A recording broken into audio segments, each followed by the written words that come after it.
Fuck it, we'll do it live. Fuck it, doing it live. Fuck it, we'll do it live. Fuck it, we'll do it live. Tonight on Stumbling Down History Road, we don't really have much of a topic. It's an end-of-month hangout. We're catching up. We're just kind of bullshitting a little bit about Budweiser, some of the shit going on this month.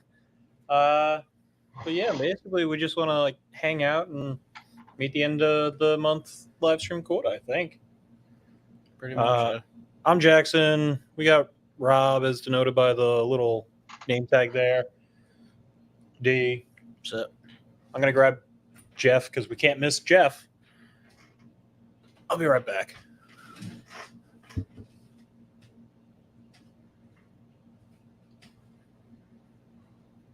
Let's try not to get this thing banned again in the middle of the stream. Yeah, let's avoid that one. Now we know the rules. Banned again. Getting banned again while we're streaming.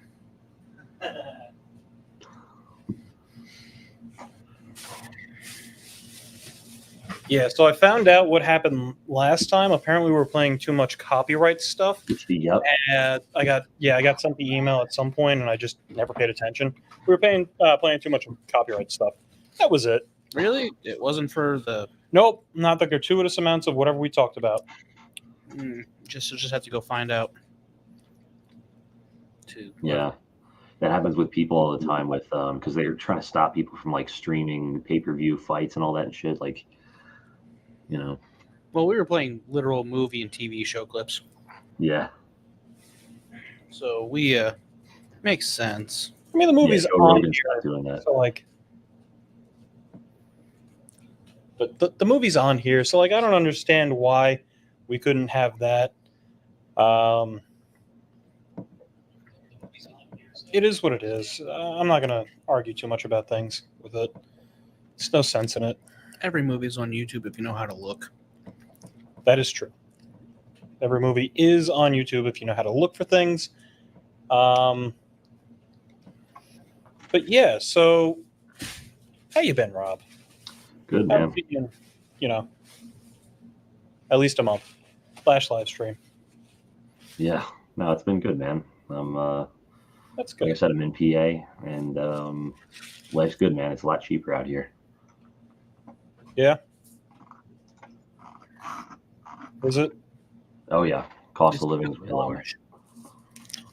Is it because of the Amish? Is that what you said? Mm-hmm. Kind of is, in a sense. I mean, they probably help,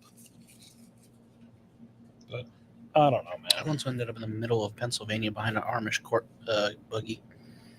No idea how the fuck that happened. It is what it is, you know? Bad GPS. Yeah. I've taken a few different routes through the middle of PA. You're fairly middle PA, you said. You know, no specifics there.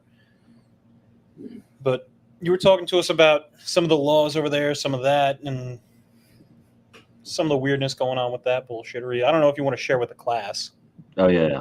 Oh, you mean the gun and the weed thing? Yeah. So I can get a pistol anytime I want, but only if I have my medical marijuana card, that'll come up, and you're not allowed to have that. So like they do a background check, but so you got to pick one. If you want medical marijuana, you can get your card, but you're not going to get a gun. That's it. So I chose the gun. It doesn't retroactively work that way though, because if you had a medical marijuana and you were doing the background check, it doesn't retroactively like check to be like, hey, this guy's not eligible. He had a medical marijuana. Oh, well, yeah. I don't know how it works if you like get rid of the card or something like that. Like, I don't know. That I don't know. Like if you just decided you're not going to have it anymore, but it's like you can I can go out and buy all the guns I want. And then when I go for the card, they don't check to see if I have guns. So you could do it that way if you wanted. But again, it's not illegal. So whatever. I mean, yeah, no. Gotta, pay attention to the laws and follow the laws however you can. So this way, law-abiding citizen and whatnot. But it's just, things are weird with that, man. Yeah. You can drink all you want. Nobody checks. Marijuana, one big fucking hubbub. Yep. I don't get it. That's Pennsylvania. Not that I even smoke. It's been noted that I get extreme anxiety by that guy and other people that like I just can't smoke. Yeah. Yeah, same. It's just for going to sleep. I can't do it around other people. I think it's a little better for me with other people, but I couldn't tell you. I don't know. So, Budweiser, the king of beers, Anheuser-Busch, Bud Light, many, many, many, many, many other subsidiaries that they actually own, but nobody ever really thinks about because nobody ever really thinks about it. It's not the oldest beer in America. It's probably one of the younger ones. It's one of the older mega beers, like Miller, Coors, Corona, things like that. I don't know, man. I don't even. It was 1876. That is correct. So, what specifically denotes Budweiser versus some of the other things that were going on with America? Because they really wanted to try and get beer back from Europe because it was immigrating from Germany, from Austria, from Romania, all the Prussian states at the time, and they wanted to basically bring their culture back with them. And we had beer, like I said, but it was not to the same quality malted barley that they wanted.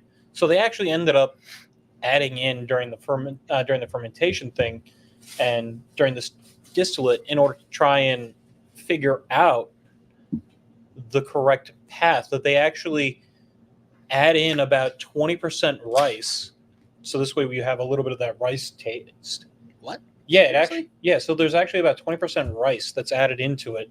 I think it's by volume, 20% rice compared to the malted barley, because to quote Anheuser-Busch from this thing that I watched, the malted barley sucks here. The water's fine, the yeast is fine, the hops are fine. It's the malted barley that fucking sucks. So, as stated, in order to get that weedy malted barley, that lager, the traditional lager, they added in rice as part of the trial and error and see what they can get around with that in order to improve the taste. So you're almost drinking part sake. Kind of, yeah. Because sake is just a rice wine. It's Japanese, but Even then, would we argue that it would almost be more of a beer because it's grain-based, where wine would be technically a fruit? yes. I guess that's a good distinction. What is beer? Rob, do you know what beer actually is as opposed to wine versus liquor? All the ingredients you just said, as opposed to grapes and all the other stuff. And then I don't know what they do. I guess you could take beer and distill it, and that makes hard liquor, but I don't know if that you use beer. I don't even know what they use for that. They just ferment like potatoes and shit. So that's more vodka. Yeah. Let's talk a little bit about the actual distillation fermentation process, I guess. Sure. Do you want to take it away, or you want me to, since I know that you're kind of like munching a little bit? So, like, fermentation is when you convert the sugars that are naturally occurring in, like, Insert a item. grape, plum, Wheat, barley, honey. rice, cherries, Yes. almost anything. Hell, people have brewed out of fucking sodas. Yeah, it's that mead guy on YouTube I see. So, But yeah, so you're taking the sugars and converting them into the alcohol. through the process of yeast and fermentation, it's a literal byproduct from the yeast itself, the alcohol. Similar to aspartame is also a byproduct of a type of bacteria. Well, no, yeast is a fungus. Yeast is a bacteria. You can kill yeast. So, what ends up happening is Is it a bacteria? it's an organism. Say that. So, what ends up happening is No, you it's a fungi. Huh. add the yeast. It reacts with the heat and the sugars in the distillate along with the water in order to actually like really churn out this alcohol. And what you get is 3 different types of major alcohols. You get isopropyl, you get ethanol, and you get methanol. One of those is okay to drink. One of those is okay to clean. The other one is not really good for it. You can use it for other things, but like it's not something you want to ingest. The isopropyl you also don't want to ingest, but technically in small enough quantities. This is not advice. Do not fucking drink rubbing alcohol. If you do, you have a problem. But technically, if you drink small enough quantities, you can get a buzz from drinking isopropyl alcohol, as it is still alcohol. And the body ferments it. The body processes it similarly to ethanol alcohol, which is what we drink. I mean, there's a whole plot point in the Andromeda strain where some guy's drinking sterno. So, Yeah. if you guys know what sterno is, That's the thing that you let underneath the warming trays? yee. Yeah. It's basically just alcohol and some gel to keep it solid. Yeah. I'm not saying I knew somebody who would drink mouthwash, What about mouthwash? but I am What saying about huff and pain? I know somebody who drank mouthwash. It was a dark time. It was the best times. It was the worst times. So it was the yas of times. So they distillate it out with a little bit of process. They distillate out the alcohol with a little bit of process in order to boil out, because each alcohol has a different boiling point. So I think it's the second one that you drink, the second one that you reach with the boiling temp. I don't remember specifically. It's been a while since I've been to a brewery or a distiller, because turns out there's not a whole lot different. It's really it really is just the actual amount of distillate that's being used, because beer is about 5%. You're using a certain yeast that only is able to produce X amount. Certain yeast can produce more. And obviously, if you add in more yeast, more sugars with the yeast, as long as you keep feeding more yeast and yeast and yeast, you're going to have a higher concentration of alcohol. But beer is supposed to be somewhere between, for most, 5 to 12 if you get a nice independent craft brewery. And with that, they distillate off the ones that you can't drink, they separate it, blah, blah, blah, and they don't really age it. They just kind of like, whoop, there you go. Sometimes they add in flavoring, sometimes it's cherry, sometimes it's orange, sometimes it's whatever they want. So everyone has a different mash or a different peat, a different process in order to have this malted barley, this wheat, this corn, this rice, whatever they're using, which all produces a different flavor alcohol, and they just kind of separate it, right? So rum is traditionally just sugar cane. You get a nice, there's a little motorcycle off.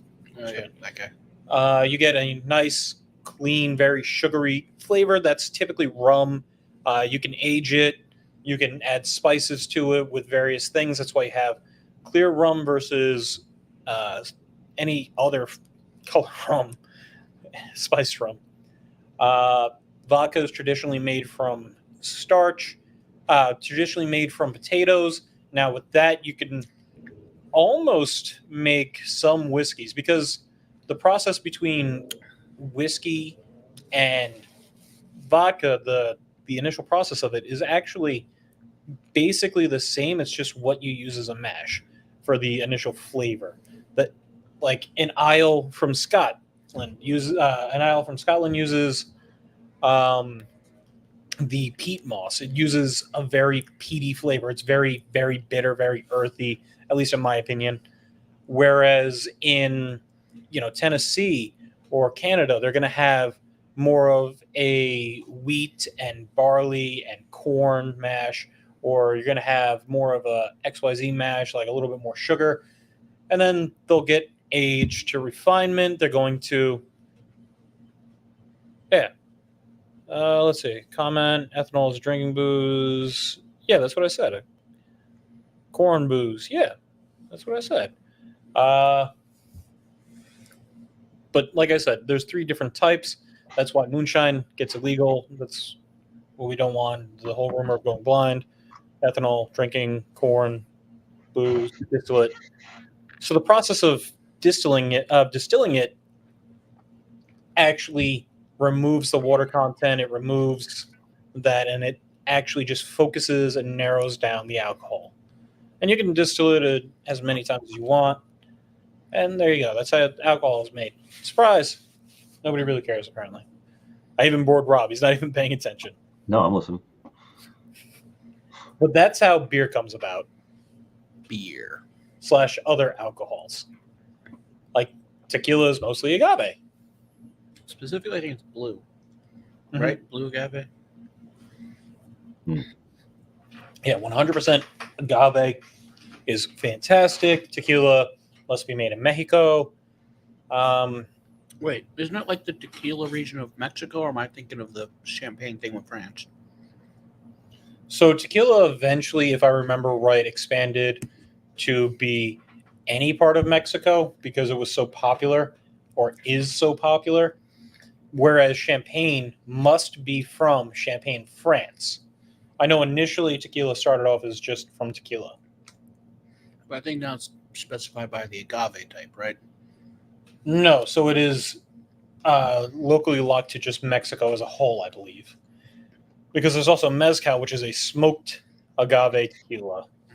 You get a nice smoky taste with that. Yeah, but I thought the tequila is specifically blue, that whatever. Yes, so tequila, it again uses agave, 100% agave. Sometimes you find not 100% agave, like Jose Cuervo, not 100% agave. Right? What? The cheapest fucking, not the cheapest, but one of the cheapest fucking tequilas you can get. Oh my God. Agave is very hard to process and maintain. Tequila is getting more and more expensive because of it. Yeah, because of the cartels. Well, even that, it's just not. It's not economically viable to make it as compared to corn. yeah, so it just doesn't grow as fast and as abundant as something like corn or potatoes. The whole process to get an agave plant ready, I think, is like 20 years. It's nuts. That's just for one plant. I believe so, yeah. I know it's like some arbitrarily long number. I'm sure nobody is going to ever fact check me because nobody ever cares. But how do we get here? Anheuser-Busch, Bud Light, that's right. What's your opinion on Bud Light, Rob? Or Budweiser, Anheuser-Busch, and all of the subsidiaries? I mean, I probably don't have a popular opinion. I mean, aside from the whole Dylan Mulvaney thing, which I never really drank Budweiser, but if I kind of stopped drinking altogether. But like I'm always a guy, like same thing with coffee, same thing with anything else. It's just as long as it works. If it works, it works. But so I'm not against it. I mean, it's actually kind of, if I still drank, that would probably be my thing. But Budweiser? yeah, because it's just cheap and it works. It's fair. So I'm looking up Anheuser-Busch's brands. We got Michelob Ultra, we got Kona, we got Stella Artois, we got Budweiser, Bud Light. You have Bud Light Seltzer, you have Cutwater, you have Neutral, you have Estrella, you have Busch Light. Yeah, turns out Budweiser is still one of the most popular fucking beer brands of all time. Although I think it's technically lost some of its market share to Truly's and what's the other one? What's the other big? Yeah, White Claw. Well, it's got the white bitch vote. Yeah, because I don't think Budweiser owns either one of those. Well, it's not Budweiser; it's AmBev. AmBev's own them. Well, AmBev is the parent company to Budweiser and Anheuser-Busch. They're Brazilian and Belgium based, apparently. Well, it was probably a Brazilian thing or a Belgium thing at one point, and then they were like, "Hey, let's merge with these guys because they like their brands, we like their brands, yada yada." Let's see. But AmBev. InBev, Anheuser-Busch, InBev. They have theme park for some fucking reason. They have a theme park? Has been one of the largest theme park operators with 10 parks throughout the night. Busch theme, the Busch theme parks. Busch? Yeah, Busch Gardens theme parks. Really? Yeah, that those- makes sense now. Apparently, those are Associated with Ambev. yeah, includes SeaWorld and Busch Gardens. Yeah, apparently that's part of Ambev. Go fucking figure. Honestly, They also apparently own I am both Modelo. shocked and appalled. They also own Modelo, Yep, they own Modelo, which is actually like cutting into the market share for Bud Light. Oriental Brewing. That's kind of racist. What? Oriental's racist. It's a racist word. Starting to do non-alcoholic stuff. They sold off a few things, including Blue Point, Breckenridge, Shock Top, Red Hook, and Widmer Bros. They also had 10 Barrel, Square Mile Cider, and Highball.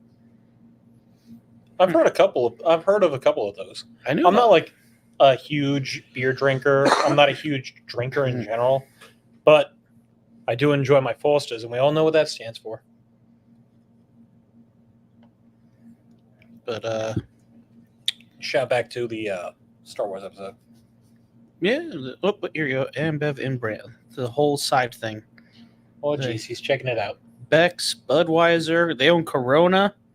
They own Corona? Yeah, they have Corona. They own Leffy, Ho Gadane. That's pretty. Ho Gadane. Okay, sure. Yeah, I trust you. They own Stella Artois, apparently. Said that one. They own Boddingtons, the UK brand. Some German brand. I'm not going to. Dutch Gold. Franz Canner. Hassroder. Hortjan. Lowenbrow. Here's on to the Asian stuff they own. On to the American stuff they own. Back to Budweiser. Back to Busch. Devil's Backbone Brewing Company. Four Peaks. Goose Island. Green Valley. Hurricane. King Cobra. Landshark? They own Landshark? Yeah. They own Natty? They own Natty Light? Holy shit.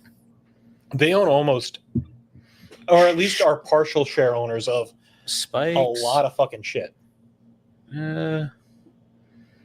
Yeah, that's just, it seems to be their fucking beverage stuff. That's just the whole fucking ass list. That's not going on to the others. Like, yeah, I didn't know fucking idea that they were part owners or like the owners of Busch Gardens theme parks of all fucking things. Yeah, again, that one shocked me. I mean, again, it makes sense looking at it now, but like, I did not fucking know that. Right. It's definitely interesting. Do you find it interesting? Yeah, when you think about it, those microbrews, I mean, it's So sort of micro- like, yeah, well, like all those, like Landshark and all those random ones, like, yeah, like if you're going to come up with one of those brews, you're probably going to get bought out, like, unless you want to try to go up against them, and they're just going to, they have their ways of dealing with you. So I don't even know if it's like bought out or is like, hey, we now own 20% of you because we're distributing you. We'll put you on our distribution line. Anywhere we sell Bud Light, we'll sell you, but we own 20% of the company. They are, as of 2023, a total equity company of $81.85 billion. That's a couple. Yep, and That is a couple. Jesus Christ. Fucking Anheuser-Busch. What? What? So this was okay. So Ambev was created as a merger between Brahma and Antarctica breweries. I didn't know there's a brewery in Antarctica.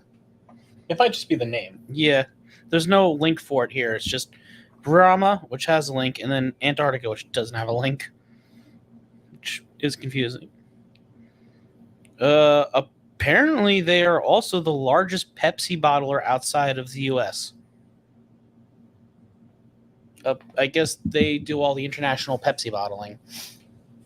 Or at least most of it. I guess. That includes Pepsi, Lipton, and Gatorade. Yeah, okay. I'll buy that for a nickel. Yeah. I'm You just just kind of going on the rabbit hole here a little bit out of curiosity. that's fine. But Yeah, anyway. that's fine. What about you? We talked a little bit about Rob and how he's been in the past month, very, very minorly. What about you? How you been?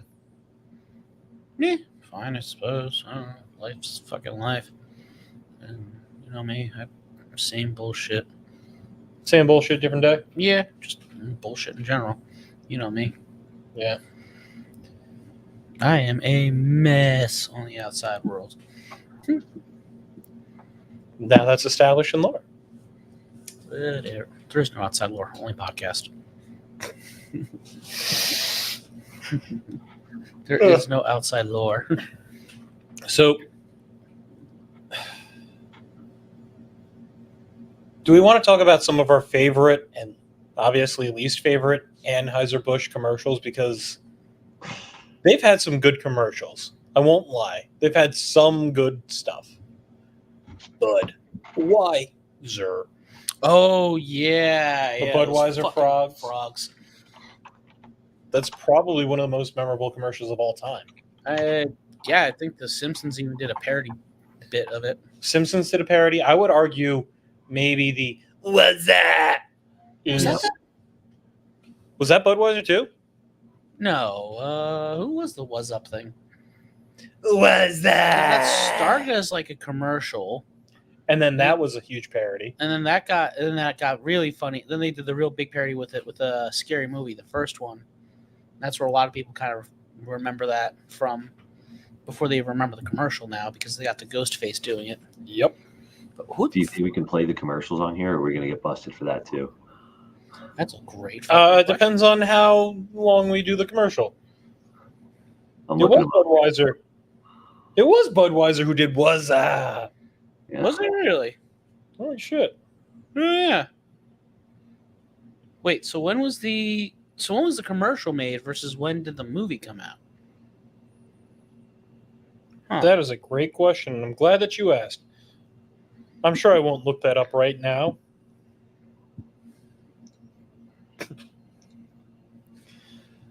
What year was the "Was Up" commercial? It aired from 1999 to 2002.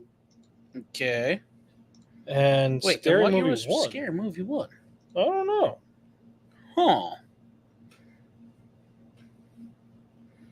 First aired. 2000. Okay, so Yeah. Okay. So they took it like that year, and they were like, "Oh fuck, that's awesome! Let's take this and make it mine." Do we want to talk about? I want to briefly talk about the fucking bad Kylie It Jenner. apparently won some commercials. The "Was Up" commercial. Won some awards. The "Was Up" commercial. It has an accolades section. It has a whole Wikipedia page. I want to briefly talk about before we play a commercial, Rob. Yep. Not sponsored in the slightest. Have to mention that. I want to briefly talk about the terrible commercial that was Pepsi with the Kylie Jenner like trying to interact with Oh, the The Kylie riot, Jenner yeah. BLM Oh, protest my commercial. God. Oh my god, yes. And then they went and did the A-Train parody on the boys. that was hilarious though. No, The the A-Train A-Train parody. I forget. Was he You've in seen the that? Africa costume or was he not in the Africa suit when he did that commercial? I think he was in the Africa costume. Oh man, because he tried to do that whole Africa costume thing for the season 3 bit too. Yeah. Because Rob, you a big The Boys guy? The what? The Boys TV show? No, never even heard of it. You've never heard of the fuck? Have you never heard of the Boys? The Boys. No, this is right up your alley. Is it Yep. like a newer show? Because it's probably not. It's probably not a what? horse. Is it a what? The Boys. I'll look it up. I don't know. Dude, okay. So it's It's an Amazon TV show, not a bad one like no, some it's of the actually other ones. really good. It's maybe the best. Oh, I know this one. Yeah. All right. Yeah. Yeah. Dude, you gotta watch. Unironically, you should watch it. Just if you got Amazon, binge it, man. Yeah, I don't know. I'll watch it. I mean, I go by word of mouth at this point. Anything new that comes out, I just assume it's. Dude, the I don't first wanna say season the has word, some but, you know. iconic moments. It is great. Second season has some really good moments too. Third season has some really great moments also. But I'm gonna say, it's not a spoiler, but I'm gonna say a quote. Dude, I think I swallowed one of her teeth. oh, fuck. That's a quote. Yeah. Just so you know what you're in for. I just love fucking diabolical. When you've probably have you at least seen the laser baby from the commercials, because that was in a lot of the promo shit originally. Yeah. That's where it's from. Yeah, the fucking laser baby. Laser baby, bro. Just fucking diabolical.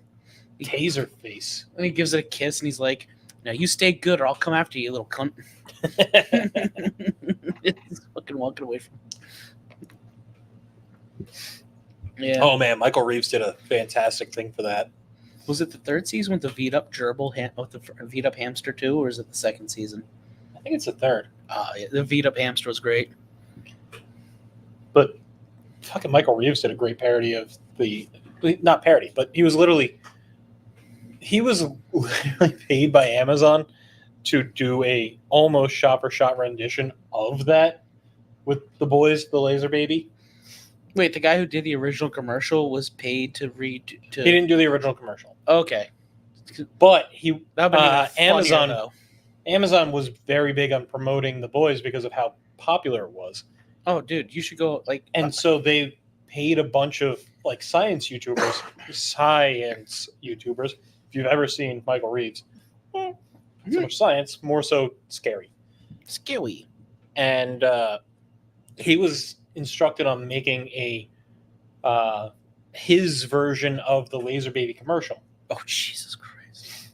So he gets a little doll and he just like removes the back of its head entirely, and gets the most powerful lasers he can get and puts them in his eyes, and you have to shake the fucking baby like so to make it work as the lies because the lasers, because it's motion activated in order to activate the eyes. So you have to shake this fucking baby hard in order to get it to work, and then he attaches squibs to people that are light sensitive, so he has to like shake this baby as he's going up against the people. Oh Lord! In laser tag, basically, to get the squib to activate. Oh, yeah, squibs are fucking. I think it's like, wasn't it like I think it was, what's it called? Scarface. I think Scarface was like once I think initially had like the record for most squibs used at one point. Or Tony Montana or something like that. I can see that. Okay, I'm reloading. You say hello to my little friend. A lot of people think that he used a fucking AK-47.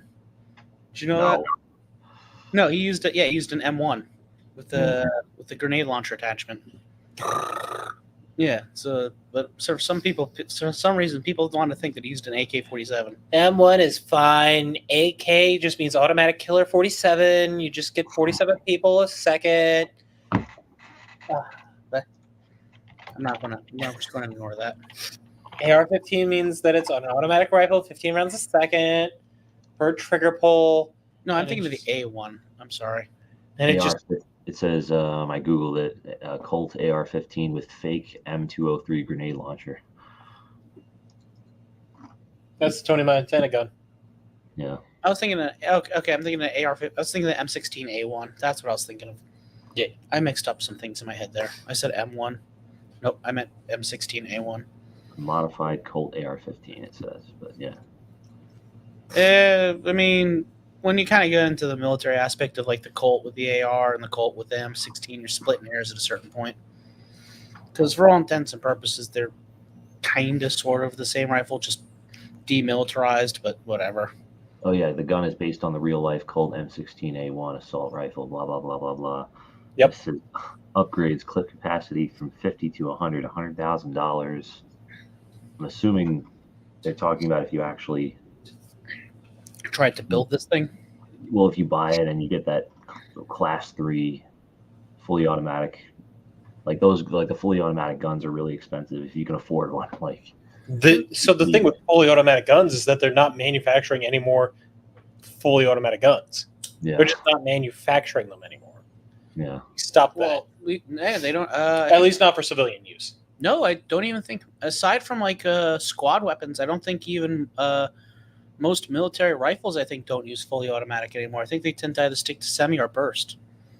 Because fully automatic, once you get down to like a battle rifle level, is kind of useless. Fully automatic is only really useful for like a squad-based weapon, and that's a suppression thing. You know what I want? A Gatling gun. Yeah. Not a proper Gatling gun or an actual rotary gun. Whatever Terminator 2 used, that's what I want. So that's a minigun. Yeah, That's different than a Gatling gun. Minigun Yeah. is considered a rotary gun. Yes. There's a big difference between rotary guns, Gatling guns, and I mean, there's a difference. Go ahead, explain it, because it sounds like you want to. So the original Gatling guns, I believe, Dr. Gatling. yeah, it was invented by Dr. Gatling, and it used a rotary barrel system, which is hence where it became a rotary gun, where it would have multiple barrels rotating and firing. This kept the barrels cool because it would cycle through. Cooler. Then you started getting to like the machine guns and stuff, where you'd put on like water shields and stuff, and there. That's whatever. But yeah. So Some of the rotating guns did use the water cool as well. Some of the rotary guns, because of how the Well, yeah, I'm sure they mixed and matched a lot of this stuff, but I'm saying like there's a lot of the earlier machine guns were distinguished by just being single barrel with like some sort a of water cool in order to Yeah, whereas the Gatling gun or a rotary gun is very much a different thing because it uses multiple barrels. rotating barrels. Yeah. And Dr. Gatling wanted to basically end war with it because of how powerful it was. Yeah. They keep Just saying like they're how- gonna try to end war with something or another every now and again, and it just don't want to stick. Just like how we wanted to end war with just how powerful the A-bomb was. Or now we're trying to end war with drones. Or how we wanted to end war with just how powerful the H-bomb was. Or like how we wanted to end war with just how powerful. Have you seen that new bomb we got? It's not even a bomb. It's just 6 fucking giant ass swords on a fucking 1,000-mile-an-hour rocket. It just slices through like everything in its way. I still like the God's Judgment. The Rods of God. Rods of God. Yo, Rods of God. Rob, do you know about the Rods of God? no. You don't know what Rods of God are? Oh boy, you're in for a fun one. Wait, you've never played Call of Duty Ghost Warfare or whatever that one was? No, I didn't play Call of Duty. Are rods of God those tungsten rods that like? Yeah, orbital bombardment. Yeah. Or kinetic bombardment. I've mentioned it before. There was a buddy of mine that had some spare time in between schooling while he was in the Navy with me. And he was doing the calculations of how much damage, like the actual calculations, including air resistance, including potential burn up throughout the atmosphere because of tungsten and this and that, and the sheer damage based off of individual places, of how much a telephone pole sized tungsten rod would do if dropped from space. And then based off of that, where in space? And now remember, this is just a telephone pole, which I want to say is about 50-something feet by about 3.5 feet, 4 feet wide. Yeah, the standard, Long Island telephone pole, Rob. Yeah. Which I think telephone poles kind of certain. Most of those are relatively standard-ish, I think, across. I mean, I'm sure that you have larger ones in more remote areas because you have to go higher up in order to reach more. I'm talking like your standard wood post one, though, but whatever. Anyway. Yeah. So your standard wood post telephone pole. That you see in all the movies. Standing right over there, right outside. And it was like, all right, so if dropped from this, we get this type of, and if we get from here, it can get this. And it's just like, oh my God, what the actual fuck, man? So the question is, what was the Dangerous. No, I was going to say, what was the highest altitude he found before he started losing potential.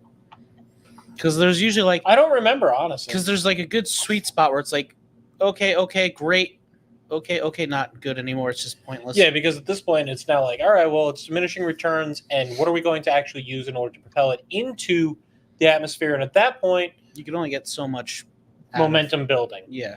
because you can only get terminal speed, terminal velocity with tungsten at X point. And because we're not strapping rockets to those fuckers. We're just letting them fall. But yeah, that's the rods of God, Rob. I think if memory serves, if memory serves what Wikipedia said about it, I think it said it's like 2.5 megatons. Yeah, like the equivalent, which is, I think, slightly larger than like what Hiroshima would be, but like smaller than your average scale what they have nowadays. I think the biggest thing was it's able to bunker bust. It just punches through like. Oh yeah, it'll punch through almost anything. Yeah, because of how dense tungsten is. It's not the densest material on Earth. What is the densest? I want to say it's osmium. There's I think tungsten is the densest metalloid. No, I can tell you right now it's not. in the case of the system mentioned in the 2003 Air Force report above, a 6.1 by 0.3 meters, which is 20 feet by 1 foot tungsten cylinder impacting at Mach 10 has kinetic energy equivalent to approximately 11.5 tons of TNT. Okay. All right, so yeah. So osmium has which I was right on, Right. has the density of 22.59 grams per cubic centimeter. Uranium, 19.1. Tungsten, 19.25. Gold is technically denser than tungsten, but Really? just very barely. 19.3. Huh. Interesting. And then But there's yet also gold is a much softer, more malleable material than tungsten.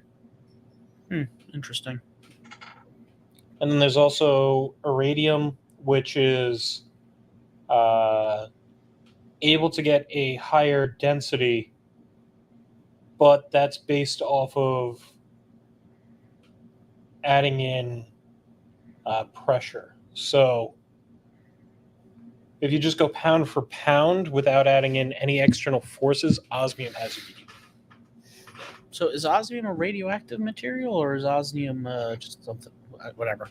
Osmium is not radioactive. Well, technically everything is very minorly radioactive, even lead.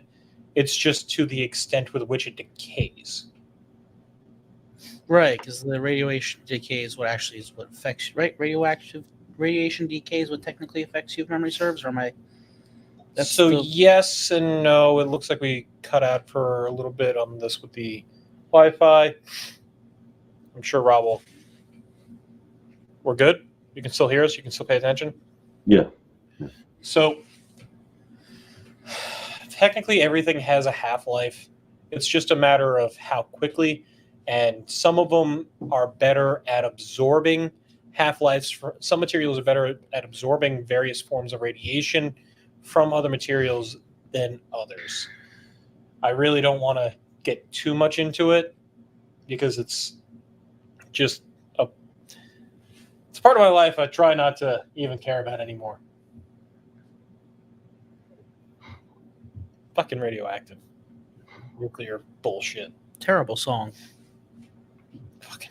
So somehow that came on to where I work at the playlist, and I found out that song is 12 years old at this point. What?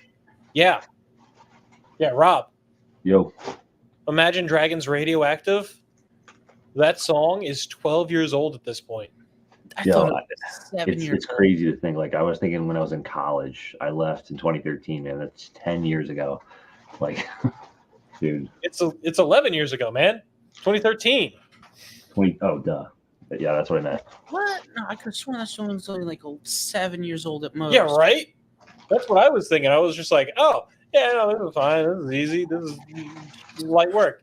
And then it's, hey, this is actually Light Work's a good song. This is actually like almost older than half the people that you interact with. What? Is not that I work with kids, but like there's a bunch of kids that come to where I work. Phrasing. Yeah, I guess phrasing. Unrelated, I went to Chocolate World today, and I'm going through my bag. I got like it was only $30 worth of candy, but it was more than a pound. I'm going through the whole pile of shit I got right now. Oh man, I gotta at Mr. Beast so this way you can fight him. Mr. Beast mentioned? Mr. Beast mentioned? Yeah, I could tag him. I think we tagged the airsoft fatty that one time. Yeah, he was mentioned. He was on camera. Yeah, that was totally Maybe not the airsoft fatty, but a airsoft fatty. Pretty sure it was the same guy. I don't know. All those big guys look the same to me. Yeah. That's racist. Is it? You know what I was talking about What? the other day with Garrett? There's apparently a New York sumo club in Queens. I was like, I want to practice sumo with you. You want to go? He was like, actually, you know what? Kinda. I mean, you could technically go against him. Sumo has no weight or height class. No, there is weight classes. Oh, there's no, Japanese sumo doesn't technically have weight classes. That's right. They don't have weight classes, but they have height classes. Right. Yeah. That's why some of them have the top one and an extended head, so this way they can They'll get like surgery to make their heads a little bit big with like silicone saline implants or whatever. So this way they can go into better weight classes. I mean, height classes. Yes. But yeah, that's right. Okay, I'm just misremembering. Yeah, it's weird, but I kind of want to try it. I'm content. I don't think I'd. I didn't say you I don't think I'd look good in a funadoshi. in a diaper. Funadoshi. So Rob, you want to join us for sumo? Sure. When's that? What is that? No, when? I don't know. We never did get on to kaiju wrestling. So I looked it up. We missed this year's. It apparently is like a once a year type of thing. The big guys. It's Kaiju Big Battle. Mm-hmm. And Maybe they it spelled sounded like it it was like a once a month, like smaller guy. So there's smaller ones, but I don't know if that's still operating. I tried finding that one. And the last I saw for the event for that was 2021, I think. Yeah, so I think that's been out of commission for about 3 years. Thanks, Sean. Great guest. Love him. Cool guy. Want you back on. But I missed the fact that we missed that. Speaking of things coming up, fucking Baby Metal. Got tickets to that. Yeah, I got that. I don't know if you're familiar with Baby Metal at all, Rob. Oh yeah, I am. I know. Oh yeah, I know. That was a little weird. Phrasing. I don't know when I found out about him, but it was a while ago. They've been around for a while for a fucking pop group from Japan. Yeah, but they're playing. Already gone through a couple members too. They're doing a tour in America this year. Oh, great. Yeah, they've been doing tours in America. Well, I mean, but they got one going on this year coming up. Like it's not an every year occurrence that they come here. You know who should come back here? Rammstein. Oh man, Rammstein. Oh god, they're awesome. I love them. Apparently, I knew somebody saw them at the Garden when they were here that one time. He's like, scalpers were asking like $1,000 for tickets. I'm like, fuck that. Unfortunately, I can see that. See, I'd let my intrusive thoughts win though, and like one of these days and punch out a scalper and take all the shit. Intrusive thoughts. Punch him, go. take him, run. Oh man, dude! During Comic-Con when everybody's in costume and has cosplay weapons, they'll be so fucking lost and confused. Yeah, sure. Yo, Comic-Con though, like if you going into the city during one of those conventions when everybody's cosplaying, is a bit of a mindfuck because everybody's got like fucking fake guns and shit on them. Some of them, a lot of them, not even with like orange flags and like orange tips and shit, and they're wandering around and with the cops and everything. I'm like, I don't feel comfortable with fake guns around cops. Yeah. I think of thousands of reasons why. You good over there, bud? Yeah. No, it's He's actually really somebody into sorry. chocolate. Oh, no, you're good. Really into that chocolate. Yeah, I couldn't tell if you were like dead from the chocolate. Just Mm. we watched. I also have the itis. Death by chocolate. Yeah, I have the itis. Yeah, you ever watch Boondocks? Oh yeah, fuck yeah. Yeah. Blake Jackson's favorite show, I think we said. It is one of them. I think it's my. I don't know if it's my favorite Adult Swim show, but it's in the top 5. Yeah, definitely that one is probably my. I think it might be my favorite. The other one, it was only one season, was World Peace. The Sam Hyde show. So I loved Harvey Birdman, Attorney at Law. Yeah. That was good. I loved Space Coast. I loved Sea Lab 2021. New shows. New shows. I loved Aqua Teen Hunger Force. #1 in the Hood G. Metalocalypse I actually really liked. Metalocalypse was good, yeah. And the Boondocks. Those are probably my top 5 in no particular order. And then maybe like 6 would be.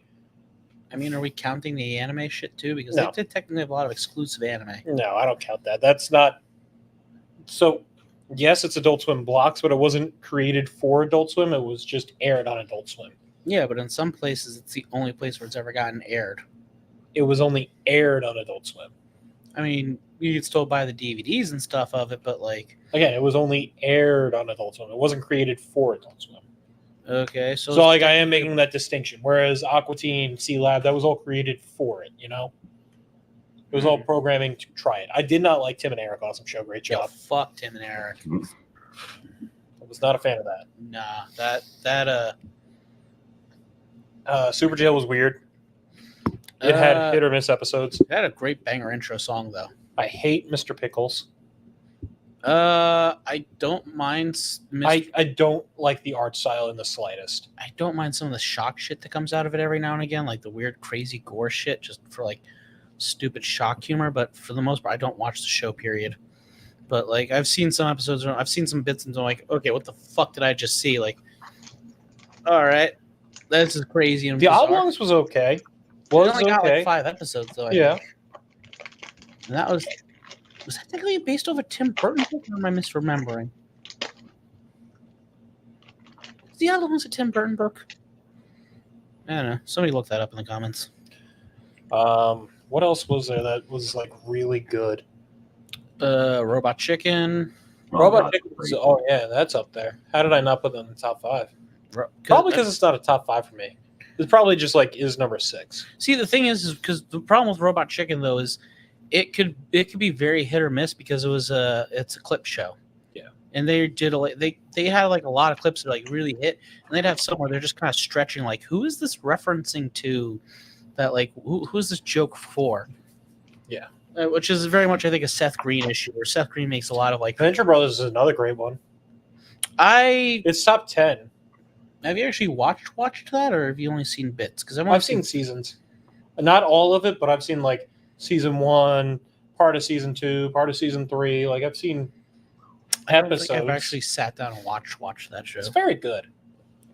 Everybody keeps saying it's good. I've seen chunks of it. I've seen like episodes and everything because like it's on Adult Swim, so I'm gonna be sitting there watching it. Fuck Family Guy. Fuck American Dad. Those aren't Adult Swim shows. Fuck King of the Hill. Fuck King of the Hill. That's not an Adult Swim show. That's just rejects from Fox. See, the thing with King of the Hill though is I have to admit, like the plotline and storyline, King of the Hill is pretty decent. Which is it has some of the most obnoxious fucking characters ever put to fiction, so it makes me not want to watch the show. Then it's doing its job right. Yeah, Peggy Hill is probably one of the most obnoxious fucking characters I've ever seen in fiction. Then they did their job right. That was the whole point of it. Was that supposed to be the point of that show? That was the point of Peggy. Really? Yes, that was the point of Peggy. Did they say that in the show? Did the creators actually say that? Show me where Mike Judge said that. Show me where Mike Judge touched you that you're so anxious, fucking angry about this. No, Show me on Jeff where he touched you. right in the cloaca. Shit. Wait, did T-Rexes have cloacas? I'm moving Jeff. He doesn't get enough love. Hi, Jeff. What do you know about dinosaur anatomy? Go away. How do you know that dinosaurs didn't have gigantic titties? Titties can't fossilize. How do you know that there wasn't a dump truck ass back there? I mean, I hate to say it, but you ain't wrong. No. How do you know that he wasn't just like udders for days? Udders for days. Because they gave birth to dinosaur eggs, and there was no milk for them. It wasn't a thing that they did. You ever see? I love that. That's like a recurring fantasy and sci-fi argument now. It's whether or not lizard people should have like breasts and shit. Like, that's become a legitimate. Why is that a thing? The fact that that's become an actual argument, like in sci-fi fantasy communities, as to whether or not lizard races should have breasticles and shit. Why is that a thing? I blame the rapist. Rape those kids. I've still yet to hear back from Timmy. What do you? I don't know if he saw it or not. What do you think? Do you think lizard-based races should have titties? Lizard played what? Lizard-based races, like, you know, snake people, dinosaur people, should they have titties and dump truck asses? That's our question for the night. That is our question for the night, I guess. I think it depends on how much humanness there is. I mean, technically, okay, because you know, and I didn't address this in Monster Hunter because we never actually addressed the Monster Hunter equivalent of elves, which are Wyverians, because they evolved from wyverns, the dragons. Well, not the dragon, but the wyverns. So technically, they're reptilian based. Because when I went on that little rant about how like the hunters in Monster Hunter, because you've never actually played as a Wyverian in Monster Hunter. You only play as a human. The only races you've ever actually played as in Monster Hunter is human or the felines. Yeah. So you've never played as a Wyverian, and so so the humans would technically be mammal based because they're from the fanged beast or Plagiuses. Then the Wyverians are technically reptilian based, but they look. I mean, you know what we didn't do? We didn't put on that Budweiser commercial that Rob was going to pull us up. I didn't even know which one we were going to do. I have which one? I don't know. You want to play What's Up? Probably the most famous one. Is that the one we're going to do? I think that was the one we were going to say. Yeah, we're stumbling. Yeah. We got sidetracked for days. Got it. Hold on. And there's supposed to be a way to like allow you to share, I think.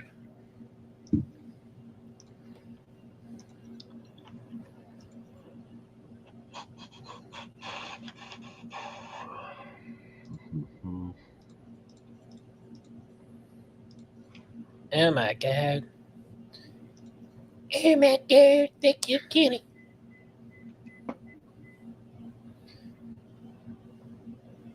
I don't know if it. What?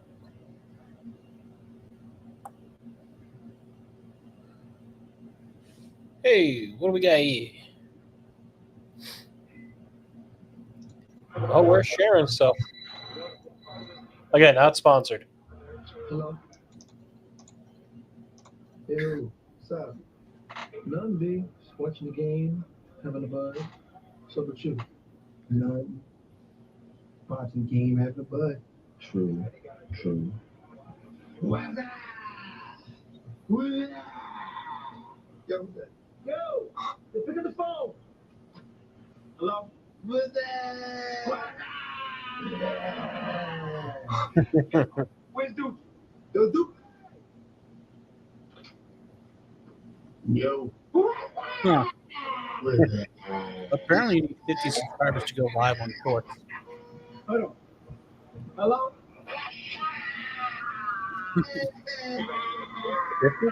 Yeah. So what's up, B? Watching the game, having a bud. True. True. I like how they tried to add true at the end there to like add it as like a Oh, we getting another guest? No, that was his camera. Okay. The green chair. For the what's that? What's that? The European mind can't comprehend us. It's like that meme, like you go back in time and give like a fucking. Okay, so I saw this one. It was like, what would you do It's if you a had fucking dinosaur farmer. No, it's what would you do if you had a time machine? Like the first thing you do, and it's the video clip of like the Hulk giving Ant-Man the tacos, and instead goes Helen Keller, and it's like the Hulk giving it's like 900 milligram edible. What? If you had a time machine, what would you do? First thing I'd do, go back to Helen Keller and give her 900 milligram edible. Which, by the way, this channel does not believe in Helen Keller. I don't know if this channel doesn't believe in it. But This channel is a Helen Keller denier. Helen Keller was canonically a person. I will say that. Well, I'm just saying that there's no way in shit that she was saying what she was saying. In the very least. It was all her handlers' thoughts. I see what you did there. Handlers. Get it? It's like the Family Guy clip, like, all these fucking townies are awesome.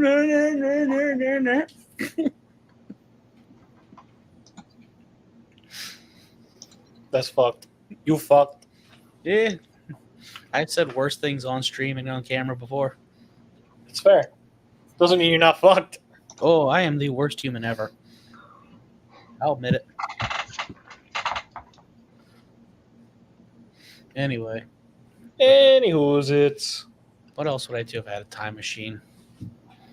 It's like I'd go give a Scotch a Reaper X to a who would I give that to? The Reaper Pepper? Yeah. Little Hitler. No. Ooh, I know. What do you know? Give them to the Donner Party. Oh my god. Hey guys, here's some peppers for your trip. They keep well. Good for preserving things. Did you hear what he said, Rob? I couldn't make out the words. I heard. Were you paying attention to the bullshit that this man was saying?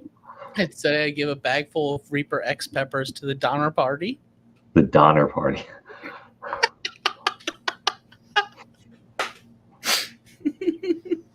Oh my god.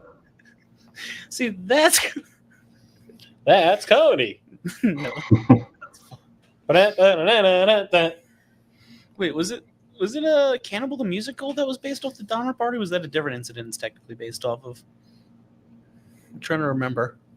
Isn't Cannibal the Musical based off of Silence of the Lambs? No, you're thinking of Silence the Musical. Right. No, Cannibal the Musical was the first, like one of the first things that the guys who did South Park made. Right. Trey Parker, Matt Stoney. Yeah, Trey Stoney, Matt Parker. maybe. That is something that I want to see, though. The Book of Mormon from those guys. It's just expensive as fuck. Yeah, it's not cheap. No, those tickets are like $300 a pop or some shit. Would you see that with us? Yeah. You would see the Book of Mormon with us? Yeah, I've been wanting to see that. I heard it's really good. Yeah. That's what I've heard. It's funny. Oh, sorry. Okay.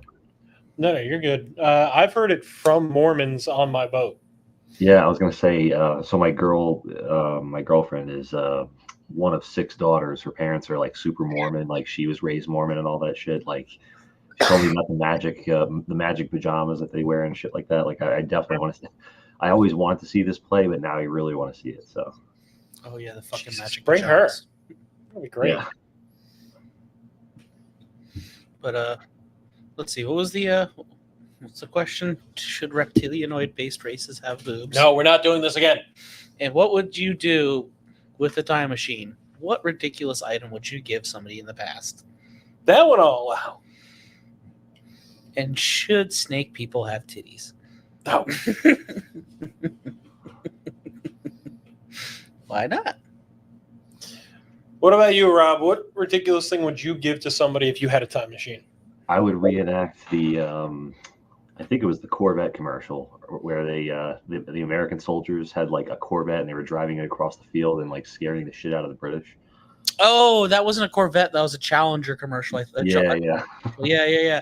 Where it's like you got George Washington. He's in the fucking Charger and he's just zipping it across the battlefield and shit. Yeah. He's got that like look on his face as he's doing it. Yep, I remember that one. I don't remember that one. You don't remember that one? No. Really? I think dude, I won't lie to you. On the way here, I forgot today was Sunday because of how long ago yesterday felt. Like, I could not even tell you the time of day, the fucking day of the week it was. That is how like out of it I am when it comes to this bullshit. Oh, he's pulling it up. He's showing me. I mean, He's hammering my butt. I mean, if he wants to do it so he could share it on screen, you're right the fuck ahead. Wow. It'd be easier that way than instead of me just showing it to you on the. Well, I don't know if it'd be easier that way, but be more conducive to everybody else if that's how you did it. Wow. Oh my god, you are a pain on my balls. Oh my god, I'm going emo. Oh. Look at me, man. I'm emo.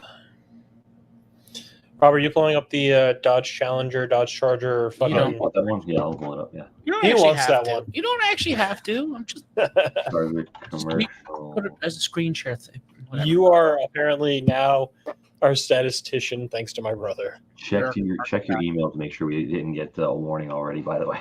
I Just make mean, sure we don't get kicked off. We're still going. I still see the end stream button. I still see people watching. We're good. All right, here we go. Hold on. Fuck them. What are they going to do? Kick me off again? We'll just restart it. Yeah. Do it again from the top. Fuck it. We'll do it More live lizard again. titties. Lizard titties. There's something wrong with you. There is so much wrong with me. You and your lizard titties. Hey, I am the guy who said that I will win the 2028 election and then nuke us. Yes, that is my campaign promise for 2028.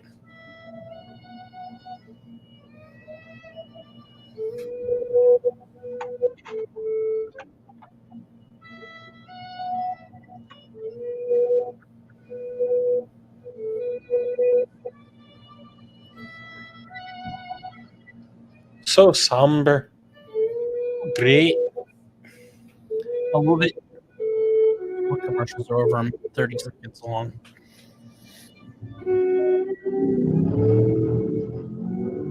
America. Yeah. That little fucking look on Washington's face as he does that. Yeah, they should be running these motherfuckers over too. America got right. Cars and freedom. Not sponsored by Dodge.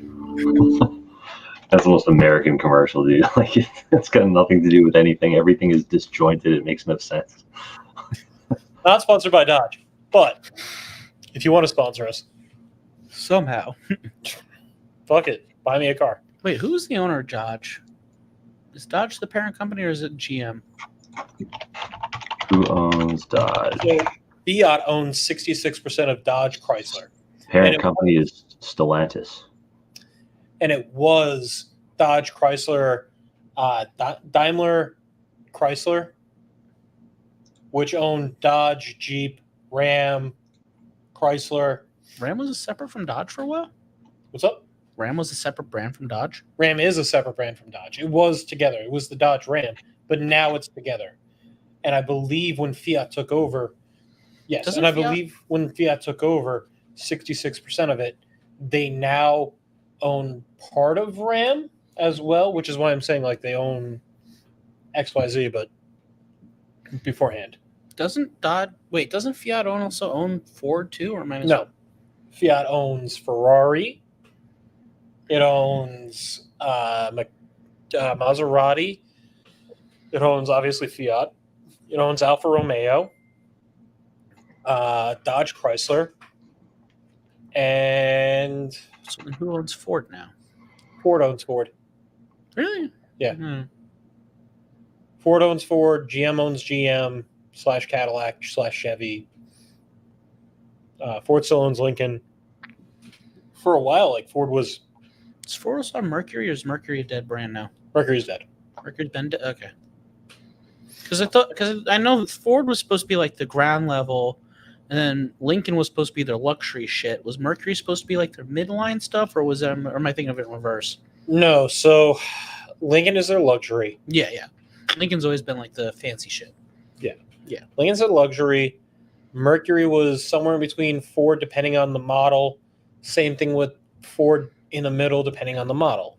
It depended on the model of Mercury / Ford to see who was like the midline. Kind of like how GMC and Chevy are based off of the car itself, somewhere in the middle. GMC and Mercury have more luxurious upgraded trims, but their baselines are about the same with Ford or Chevy, respectively. Because if memory serves, it was like the Ford Explorer, and it was like the Mercury Mountaineer. Yep. Then it was the Lincoln, I want to say, Navigator. It's either that or the Aviator. I want to say it's the Navigator. I think are all technically like almost They're all the same platform. they're almost all the exact same car. It's just each one has slightly different trim, and like one of them's more work heavy, where the other one's more like because I had a Mercury Mountaineer for a while, and that was like a mid trim type thing. I felt like it had heated seats, but it also wasn't like fucking luxury. But it also had roll down windows. I don't get it. I mean, How you got heated seats with roll down windows, huh? well, I mean, it didn't have like a fucking tablet in the dash like some of these luxury cars have now and shit. Yeah, but Or I mean even that car regular was also cars. like 03 or something. Whatever. I think it was an 07. I don't remember. Whatever. All I know is I took it through a river once. It survived. It went on to go for a whole nother year and a half before it died. So I got my current cop car. well, it was a hurricane, and I didn't know the river was flooded that high. It went up to like above the fucking headlights. Oh, Yeah. yeah. See, cars ain't supposed to do that. No, it managed to get through though. Didn't die. Car didn't die. And like I said, it led on for a whole nother year. Nice. Surprised I didn't find a fish in the grill. Fucking hilarious. Child. Meanwhile, Rob is pulling up the next status. What's the next funny commercial yet? What are we gonna now? Do not fucking dance for us, monkey. Him. I'm joking. Though it is fun to riff about the commercials. Oh yeah, I mean, I think in terms of commercials, it's probably Japan #1, obviously. Dude, Long Long Man is a Have you ever seen the Long Long Man commercials, man? For Sekiru gummies. No. Dude, oh my god, that's probably some of the best 6 minutes. Send you'll me ever- the link so I can send Rob the link. Yeah, I got you. We're not gonna make you play that on here. It's It's total 6 minutes long. So it's a multitude of commercials that transcend into one giant like storytelling thing, and it's about 6 minutes long. 6.5, give or take a few seconds. It is worth it. It tells a whole story. And honestly, the twist ending at the end is one of the. Why you gotta give away? I'm just saying, it's at the end. It's fucking hilarious. It's worth it. I sent say it that. to you. You can send it to him. Check your messengers. If you want to watch it as we talk in the background a little bit, go right ahead. It's like I said, it's worth it. And the Sekiru gummies actually aren't that bad. Did I give you one to try?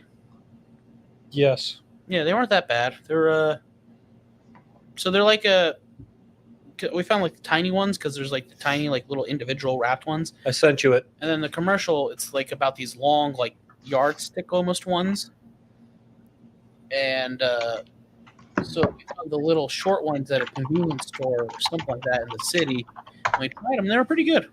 Again, you don't have to put it up because it is about 6 minutes, and that will probably get us kicked off. Okay, so don't put it on. Okay, never mind. I mean, Yeah. if you want to watch it now in the background as we're kind of going, like And not Yeah. pay attention to us as you have been. you could go right ahead and just dude, if you want to tune us out for the 6 minutes as you watch that and then react, like, I mean, if you want to react, like, just show your reaction as we're kind of just riffing and whatever you want to do, but you don't have to watch it right this second. But it is a great commercial series. I believe the phrase he's looking for is "You do you, boo boo." Long, long man. So yeah, sumo. I want to try sumo. I think it'd be fun. Yeah, sumo is interesting. I've watched a lot of YouTube videos on it. Yeah, I mean, it's basically just dudes fucking hitting each other and pushing each other out of a ring. Well, there's a lot more to it than that. Yes, Especially obviously. the traditional Japanese shit. Yeah, the Yeah. diet they eat is nuts. Like, there's a YouTube video on like how many calories they eat, like tens of thousands a day. It's nuts. Well, they're also training like extremely hard, almost the entire the entire day too that they're up. Like if they're not like actually doing physical training, there's like a lot of like regimented like chores and shit they have to do. Some of them like it's no joke. It is a lifestyle there. yeah, like if you're like until you get to like top rank where you actually are kind of like recognized professionally, like you're basically like everybody's whipping boy. Like you're doing like you're doing all this. There's a very good Netflix show. I think it's Sanctuary. I don't remember it. I watched it. They said that they weren't going to do a season 2, so I canceled my Netflix. That's not why I canceled my Netflix. That's just part of it. It's nothing good on Netflix. So I mean, they got Baki. Nothing good on Netflix. So. Yeah, Baki's great. But yeah, there's a very good TV show on Netflix about it. Like I said, I think it's called Sanctuary. This is for you to look up later on, Rob, if you're actually interested. And it just follows the life of one dude who basically goes from like renegade, and he kind of is forced to get his shit together due to insert circumstances, and it goes and shows you like, hey, look, you have chores, you have this, you have that. This is how you have to take it seriously. This is when you actually get notoriety, because the more matches you win, the higher rank you propel, the higher, like, it is very militaristic in how rank means almost everything there. Oh no! Even just culturally in Japan, a lot of that stuff is like there's another podcast I watch. I don't give a fuck. I'm not going to shout their name out. Fuck them. But fuck you, Bugcast. There's another podcast I watch, and one of the guys was going. He's a VTuber guy, and he's into the whole VTubing community. Fucking Nux Taku, whatever. Anyway, fuck him. Now we can fight him. Yeah, right. Fight me, you PNG piece of shit. Because you were saying, go ahead. Anyway, so they every now and again, because he's into the company with companies for VTubing and shit, and he's going on about how like all the employees are like treated like shit or whatever. The contracts are all crazy rigid and everything. And I'm sitting there and I'm listening to it and I'm like, this just sounds like standard Japanese business practices. Like so what it sounds like is like the standard Japanese like traditional business practices are now clashing with the new, more kind of, I'm assuming, youth-based, like the more Japanese youth is starting to kind of fall out of line with that mindset is what's happening, I'm assuming. And so now the VTube, like these young kids VTubing and shit for money in Japan are finding out that like, you know, the company they're working for is doing what they've traditionally done in Japan as companies do, and they're not liking it. And I'm just like, I mean, welcome to the internet. Yeah, first off, welcome to the internet. Second off, welcome to your own fucking culture, guys. I mean, I'm sorry, but you kind of signed up for this when you're born over there. No offense. Like, I signed up for the American experience of having to worry about somebody coming over here and shooting me for no fucking reason. Yeah, you guys are gonna have to worry about having to deal with having a shitty boss. You know, just like if you were born over in Africa, you got to worry about the mosquitoes. I just want to put a quick little note. What? Somebody coming over here and just shooting you for no reason? What? This is America. Everybody shoots each other for no reason. That's how you say hello. Hey, Jack. Bang. You just got to remember to wear your bulletproof vest that morning before you say hi to somebody. This is America. You know, kids go to school with metal detectors and bulletproof vests. No. The city is nothing but a massive no. all the cities are nothing but massive crime waves where there's no like law-abiding citizens at all. It's just nothing but gunshots and people robbing and raping each other in the cities. Only the pure suburban side street. In case anybody's wondering, this is mostly sarcasm.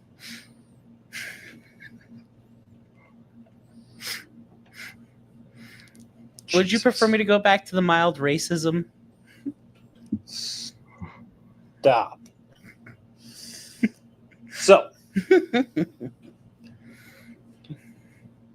I am still interested in opening up my own gym, Rob. I don't know how much expenses are outside of where we're currently located and how they are over by you. You got any idea? You got a gym over there? I mean, I guarantee you it's going to be cheaper out here. I don't know, man. Everyone's pretty fat out here, though. I don't know what the demand is going to be. Well, that's why I got to get a gym over there. Yeah, dude, it's a lot of meat and potatoes. Nobody likes spicy foods. It's a lot of like cream. That's where it comes from. And That's where the white stereotype comes from. The Amish. I like it spicy food. They like their biscuits and gravy and sausage and bacon and all the stuff that I like, but they just eat it constantly all day long. And how are you gonna knock sausage and bacon? What? I mean, in amounts, I guess, in certain amounts. I don't know. They just don't seem to understand that out here. Bring me all of your bacon and eggs. Just butter, fat, and that's everything. I got it. We'll do the Amish style workout. We just set up and destroy a gym every day. You just build an entire gym and then tear it all down, and that's the workout for the day. Every single day, you have to set up a fucking barn to do the workout in, tear it down. So you need barn building equipment, a plot of land, and then people. Okay, not a bad idea. What do you say? You in? Yeah. Amishize? Yeah, let's do it. Barn burning, maybe? Like calorie burning? Barn burning, maybe? I don't know. I'm trying to think of a silly name to come up with. Something like badong. And I stand for the opposite of badong. Ragu. Ragu. Or however he says the word. I don't know. That whole movie's great. For those who haven't seen it, go watch Kung Pao Enter the Fists. Oh, that's such a good movie. Have you seen that movie, Rob? Kung Pao, no. You've never seen Kung Pao Enter the Fist? That's a classic. Yeah. Steve Odenkirk, I think. I think it's free on YouTube. Yeah, I think it's because YouTube's got a lot of free movies now. They also have a lot of free with ads. Yeah, I think it falls technically into the free with ads category. Whereas like you got like channels that just pump out like public domain movies like Cyrano. I just found out the Cyrano movie with Peter Dinklage was a musical. And which really kind of bothers me because I would have seen it in theaters then, like more for sure, because I actually kind of like, I'm not, kind of like musicals. He's a big musical guy. I'm not a big musical guy. I just enjoy. He was the sole reason Musically was around for a while. No. Because he loves musicals. I trust me, if I could, I would have gotten away. I wouldn't have had this for as long as I could. I try and stay as technologically dim as possible. I know, and that's why you're not allowed to touch my stuff. Look, I could actually get really good and really into this shit if I felt like it. I just do it on purpose where I don't want to. I know, and that's why you don't touch my stuff. The same reason why I'm also mechanically ungifted. I could be great mechanically if I want to do. I trust me, I do some of my own car work every now and again if I have to, but I just choose not to because I'm lazy.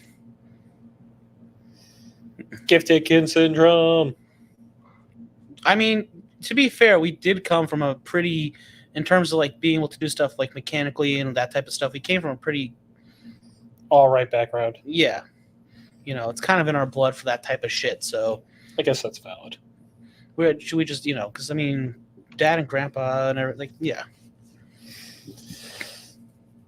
So is Kung Pao Enter the Fist ringing a bell now that you've looked it up, Rob? It's ringing a bell. I definitely didn't see it though, but yeah. So a lot of the movie is just they took. I've heard that a lot of people have tried to like have the younger generation watch it, and it just falls on deaf ears basically. I've done that with a few of the younger people, like from my job and some other places, and yeah, some of the younger people have just kind of like been like, yeah, that movie was mid, or like I wasn't really like as into it as like. But I'll tell them to go watch Airplane, and they'll kind of enjoy it. They tend to enjoy Airplane a bit more, but I feel like Airplane is a bit because a lot of Airplane is both like good wordplay and sight gags, so it's a little bit easier. Whereas like Kung Pao, It's also a bit more timeless. Kung Pao was definitely of its era, I feel like. yeah, they had like an extended Matrix reference at one point, I think. So yeah, They did have a Matrix reference at one point. There was the clearly, by today's standards, bad CGI. well, some of that was also on purpose. A lot of that stuff felt like bad on purpose too. Yeah. There was that weird CNN reference that I didn't get that reference until way later. You know the reference The was? big circle of stuff. No, I know it's not that, but no, because when he says this is CNN at the end, apparently that's because the guy who played Mufasa, not Mufasa. what's his name? The guy who like actually played Mufasa in The Lion King. James Earl Jones. Yes, thank you. James Earl Jones actually used to say for the bumpers for CNN that this is CNN. Yeah. So yeah, I didn't realize that that's what that was referencing, and that's like so. Yeah, something like that's going to be absolutely fucking lost on anybody even younger than us. It was almost lost on me. So, but Yes, Simba. chosen one, chose Simba. Yes, Cho Simba. I am Mushu Fasa. You want me to? Wow. I am Woe. It's like I said, it's definitely an of its era thing. You'd probably appreciate it, Rob, because you grew up around the same time as us. Not to give away too much details. You'd be able to get it a bit better, yeah. Yeah, you would probably appreciate it more than some of the people that I work with because they're fresh out of high school. Have you ever seen Airplane? Again, Airplane is more classic. Airplane's a great fuck. I love Airplane. Classic. It doesn't really date itself. I Really? said We're going to do this now? it doesn't really date itself that hard. Some of the stuff is dated, clearly. Like nobody uses the word jive anymore. Excuse me, waitress. I speak jive. But like you can still understand it by the context. I think that. So I'm going to talk about Deadpool for a second. No thanks. I prefer black, like my men.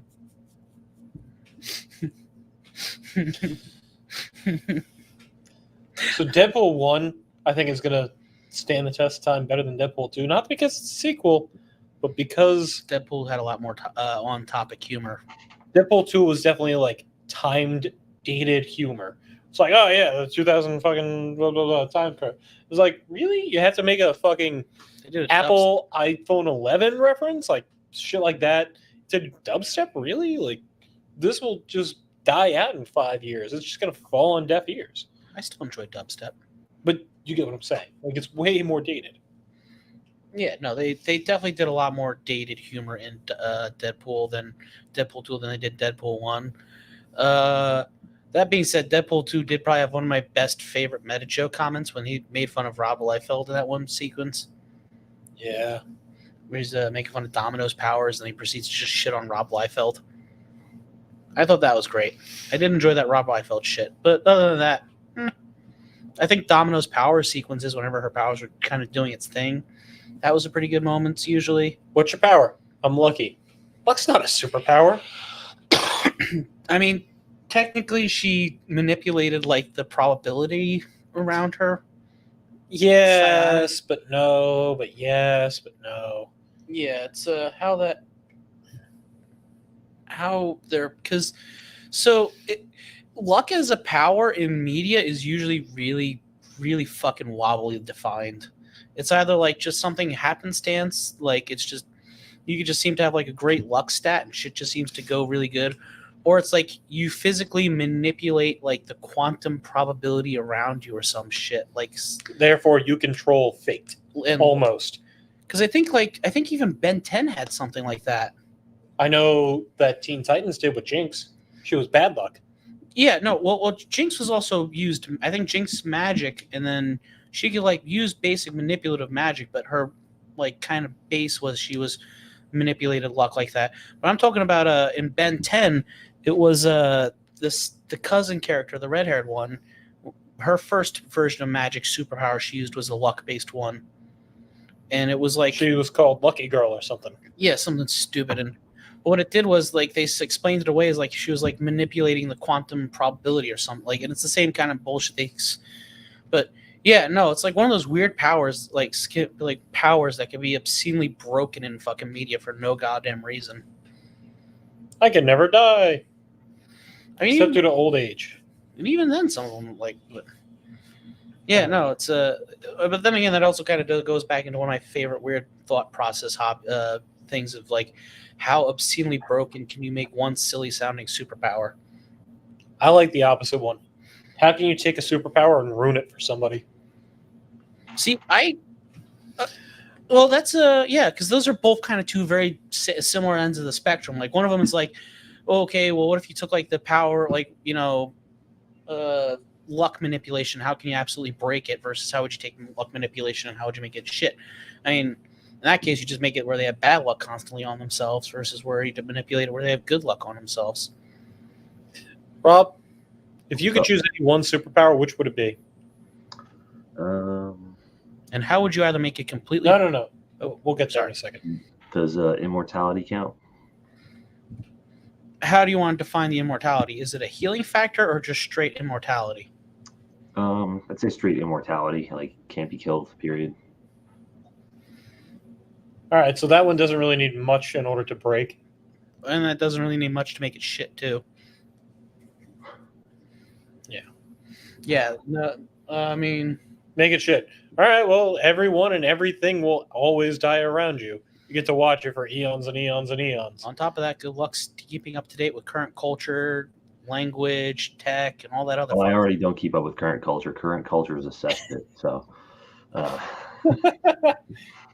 I hate current culture, popular culture. What about you? Take a superpower. Do you want one I'd actually choose personally, or do Yeah, you want one that you would choose personally. or just some random one? One that you would choose personally. The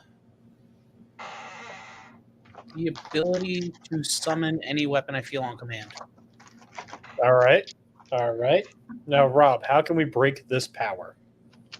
I didn't hear it. Sorry, I'm moving candy. You're good. The ability to summon any weapon of his desire. Oh, how do you break it? Materialize it. How do you break it? Like, remove his power, you mean? Or like make it... No, how do you make it overpowered? How do you make it like almost unstoppable? Make the power unstoppable. I would say that it would be based off of how you choose to define a weapon, because something like the Killdozer, Oh, just one angry man. He can summon steamrollers. No, I think he can stop time. Like, it depends on DBZ reference. Yeah. But depends on what you define as a weapon, and then you could just be like, okay, well, I consider a riot shield as a weapon or a bulletproof shield as a weapon because it's a physical object that I can hit against somebody. shields are weapons. But you get what I'm saying. Yeah. Like, now I will never die to that. Stupid shit like that. As somebody in the HEMA and martial arts community like that, I could tell Yeah. you whatever. Anyway, but I mean, you could do it where you can manipulate the weapons freely, a la like say Alucard's dancing sword or Fate Stay's unlimited blade works technique, where you could summon up like swords and manipulate them freely around you, like spinning death saws, or just shank tanks, just choo choo choo choo choo. I mean, that's one way. Having an autonomous bladed weapon. How to ruin the power? I would say it is only activated while you're on the toilet. You must be going number 2. So I must be actively shitting myself to some. Would you still take that power? I don't mind a little. Any sword I want, and I just have to shit myself every now and again. Yeah, sure, why not? No, you can't shit on command. Can you shit on command? Let's find out. Sorry, Garrett. But no, if I had to go, but Would you take it then? because of just how bullshittily inconvenient that would be in a sense, no. Because like God bless you. because that's like almost completely unfeasibly usable then, because then you just Exactly. that's not. See, I would make it whereas like you could like your weapons would be like you could actually like physically harm yourself with the weapons if you summon them wrong or anything. Like if you summon a nuke and shit and Nope. you're not too It's actually just Nerf weapons that you summon. Oh man, that'd even work. Just I mean, actually, you know, if I could summon unlimited Nerf swords, that wouldn't be too terrible because the big ones used to be able to whack somebody with something fierce with those fuckers. Remember the big Nerf long swords they used to have? You could whomp somebody something fierce with those fuckers. I gotta choose one now. I'm gonna say the ability to speak any dialect / read any dialect. I mean, so now here's the thing. Can you also gather and use the information you get, or is it just basically at that point mumbo jumbo and you won't be able to understand it outside of like, yes, I could read this, but to me the information's useless. Like if you were to read, like if you got an alien book on quantum mechanics and physics, would you then be able to understand and use these abilities, or would it just be like, okay, this is a bunch of alien words I can now read, but for all intents and purposes, what the fuck am I going to do with this? I think that depends on the context of things. Like, if I tried to explain to you right now nuclear physics or the firing order of a fucking Chevy, like, you might be able to understand it, but, like, you just might not be able to, hey, look, a third person. You just might not be able to put that knowledge into practice. So we got a couple questions going on, new person. Hey, new person. Hey, the rational one. Room 3. What's up? So our first question is do No. reptilianoid races have titties or not? Hey, hang on. Reptilian what now? Reptilianoid, like humanoid reptilianoid races, like snake people, dragon people, like, you know, like they're- Okay. you All know, right. like think like a lamia, like maybe Yeah. like yeah. Okay. Well, Why would they have boobies, and should they? technically speaking, from a biological standpoint, no. No boobies. From a mythological standpoint, yeah, absolutely. A true man of culture we have. Well, I mean, if you think about it, most mythologies are probably written by men. So, like, there's probably going to be a lot of boobies. He's not wrong. Okay, second question. If you could go back in time and give a historical figure or person or random historical person like a peasant any one modern day object to fuck with them, what would it be and why would it be Helen Keller and 6 tabs of acid? That is a good choice. However, Comma. I feel like handing one guy in the American Revolution an AR-15 and training him on how to use it would be just a goddamn hoot. No, you don't get to train them. You just Oh, You just give them. Now, see, the thing is like you can only give them like so much ammunition too. that's true. Damn. He'd be real impressive for about one fight, and then he'd be screwed. I wouldn't even say that. Right? Let's see. Okay, one object. I don't get to train them. I just get to hand it to them. Hand it to them, no context. You're just like, you're And just, it's one item, so it's not an AR-15 and bullets. It's an AR-15. well, I mean, you could say 15 with like a magazine of 50 rounds or something. For all intents, there's going to be some ammunition with the AR. We'll allow some ammunition with said AR. I said, I mean, I can tell you what I said if you want, real quick. Sure. I said I'd give a bag It of. was Helen Keller and 6 tabs of acid. Well, no, actually, that was the joke where I got the idea from. But no, I said I'd give the Donner Party a large bag of Reaper peppers. Oh, come now. They'd No, shit out all the nutrients and just die faster. I do not think they would be coming anytime now. Not anymore. Okay. 100 years plus. Okay. Let's see. One person. Or group, if it's like the Donner Party. Yeah. The Nazi organization?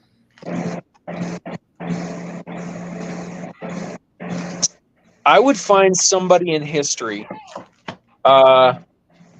somewhere in the medieval ages, who had a very unfavored opinion and just gift them a bullhorn. And watch how long it took for them to be burned at the stake.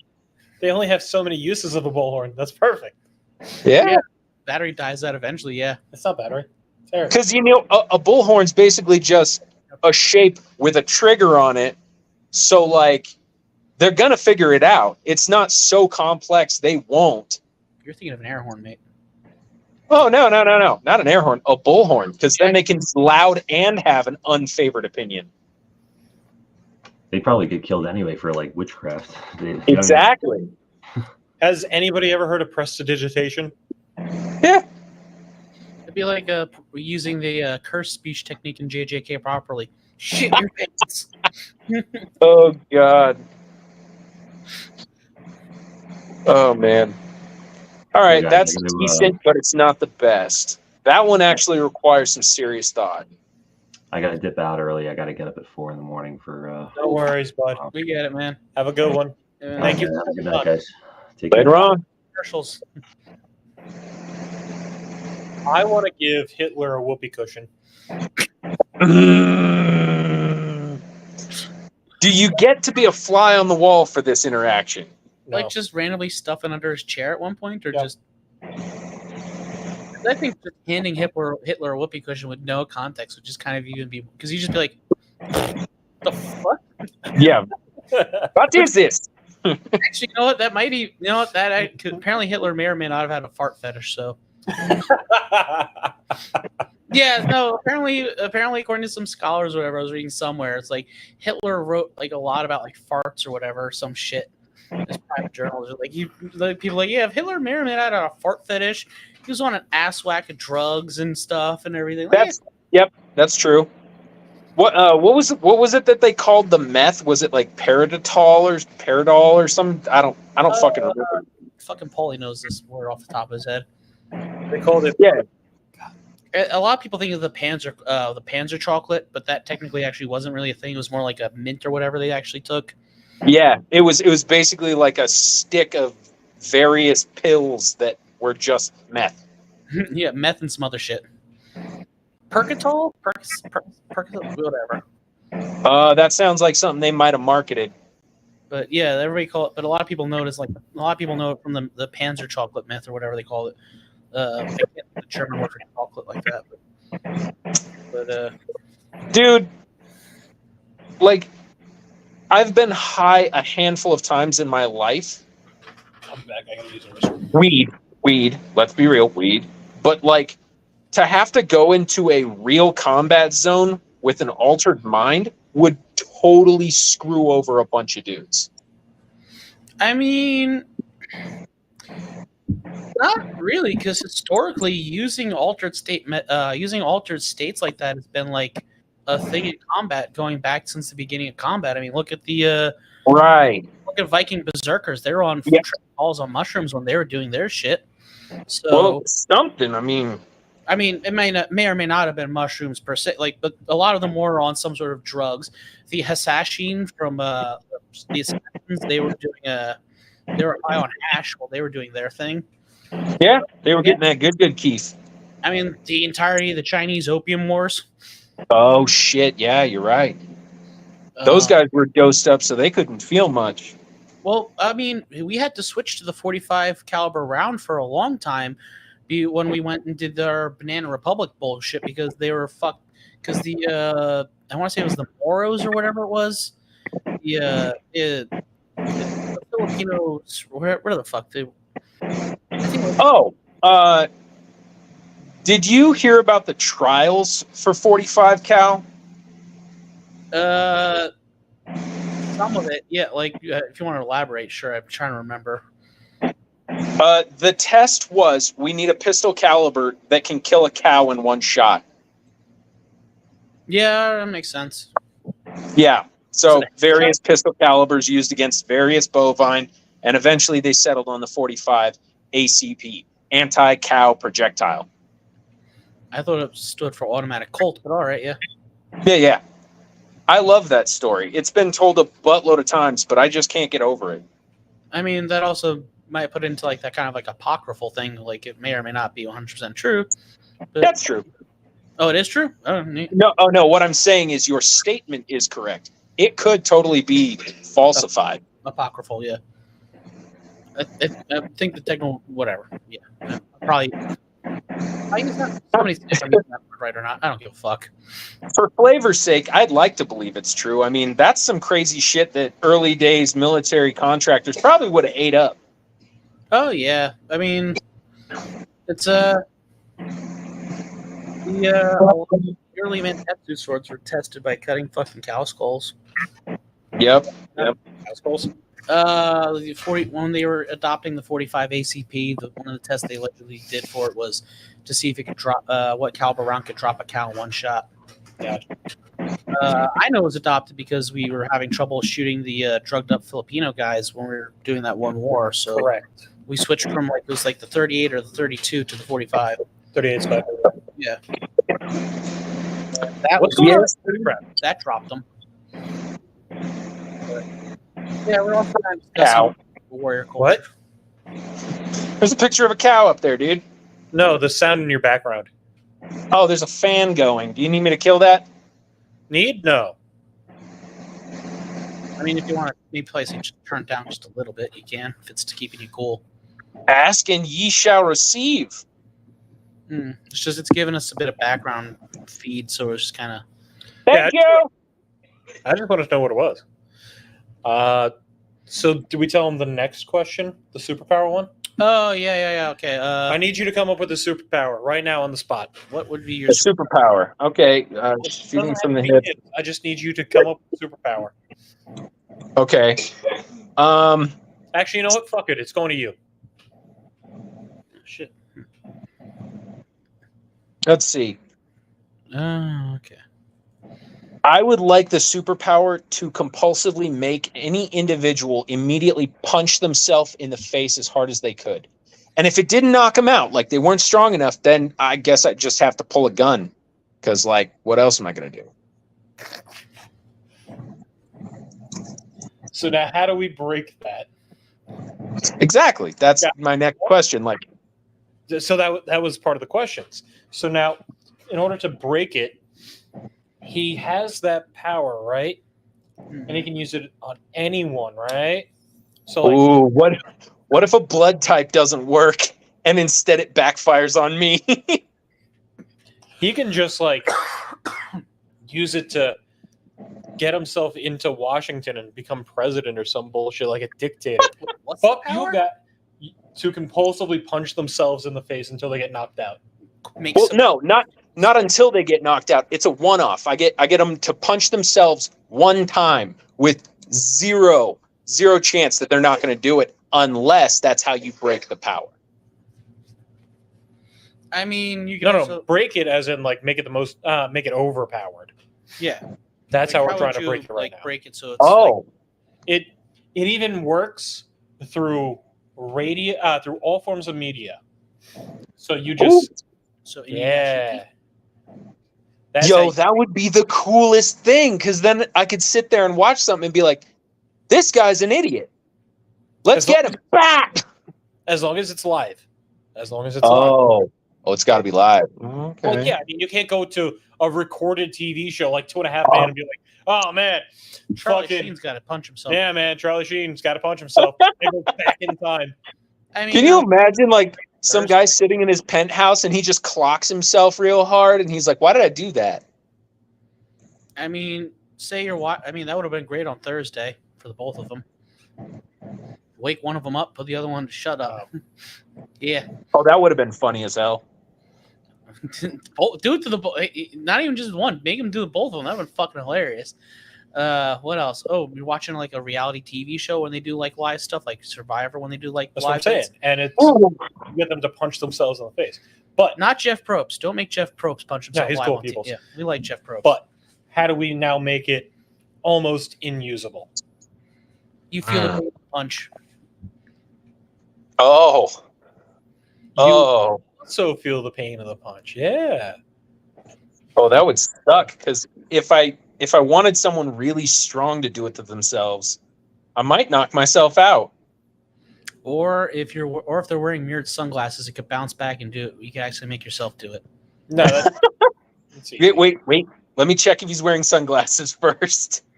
I mean, it's just doesn't have because but it'd just be like one of the.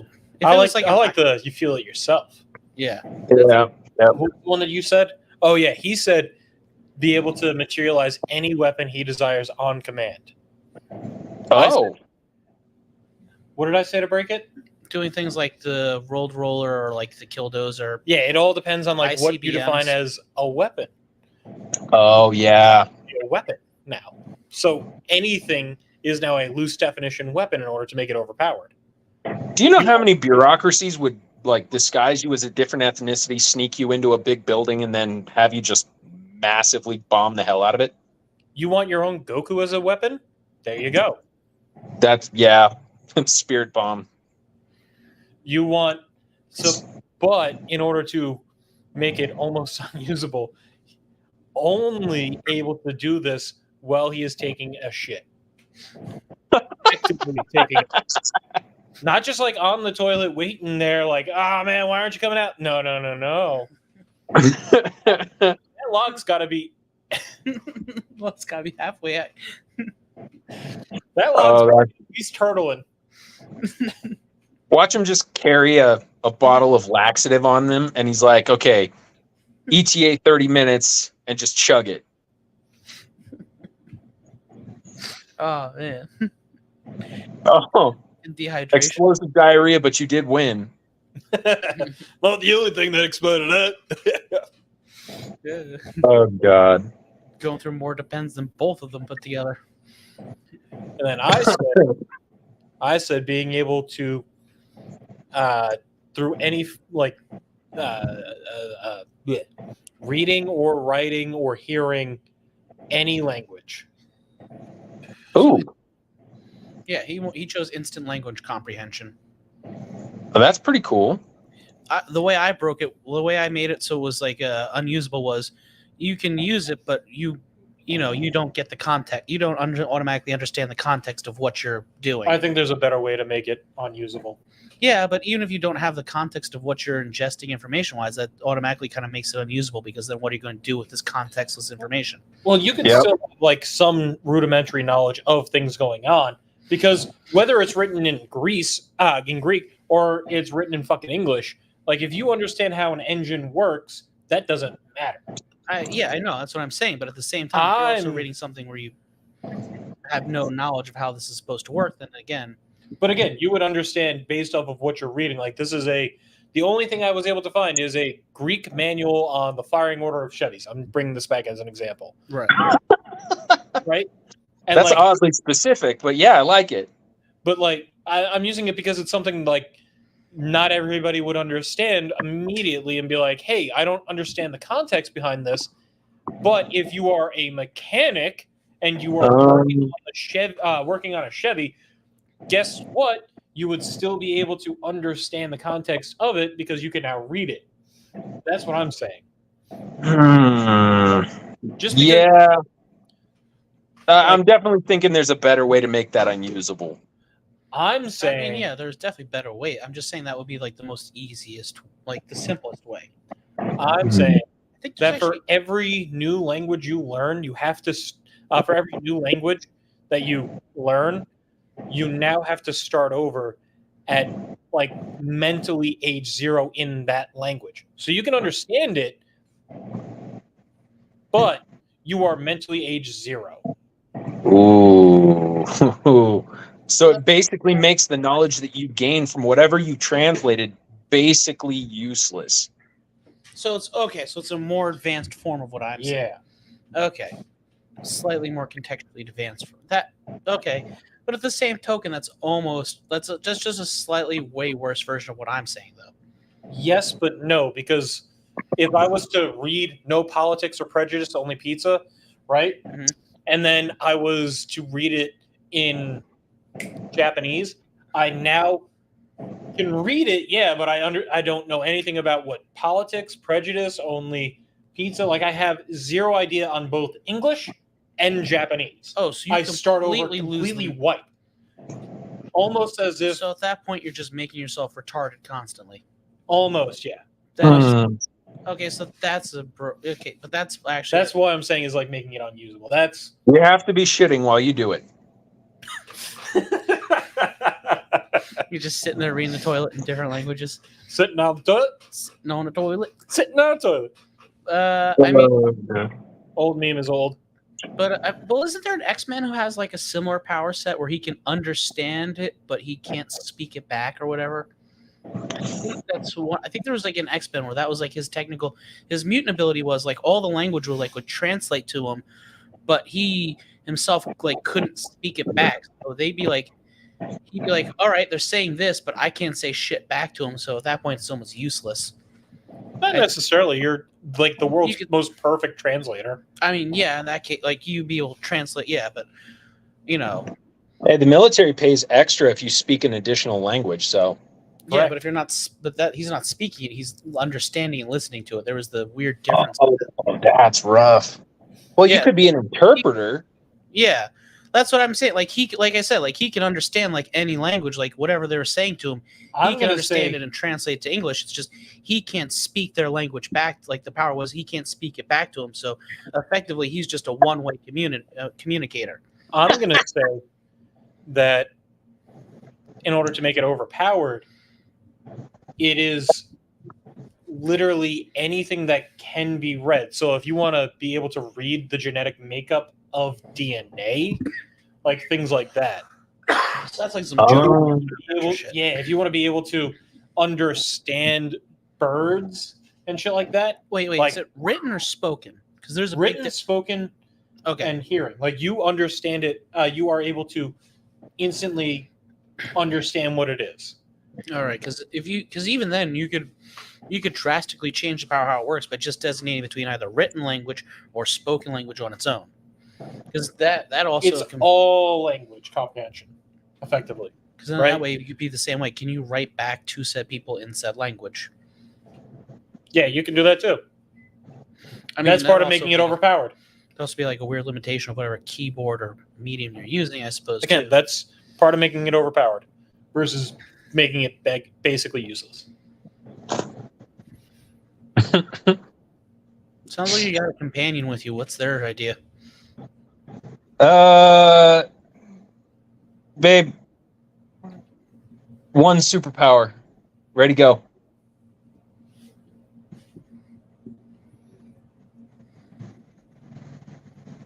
A weird one or just a normal one? One that you get and literally just go for the fences, like, and don't make it generic. Like, you can't be like, I want to be like the Flash. Like, come up with something No, but- interesting.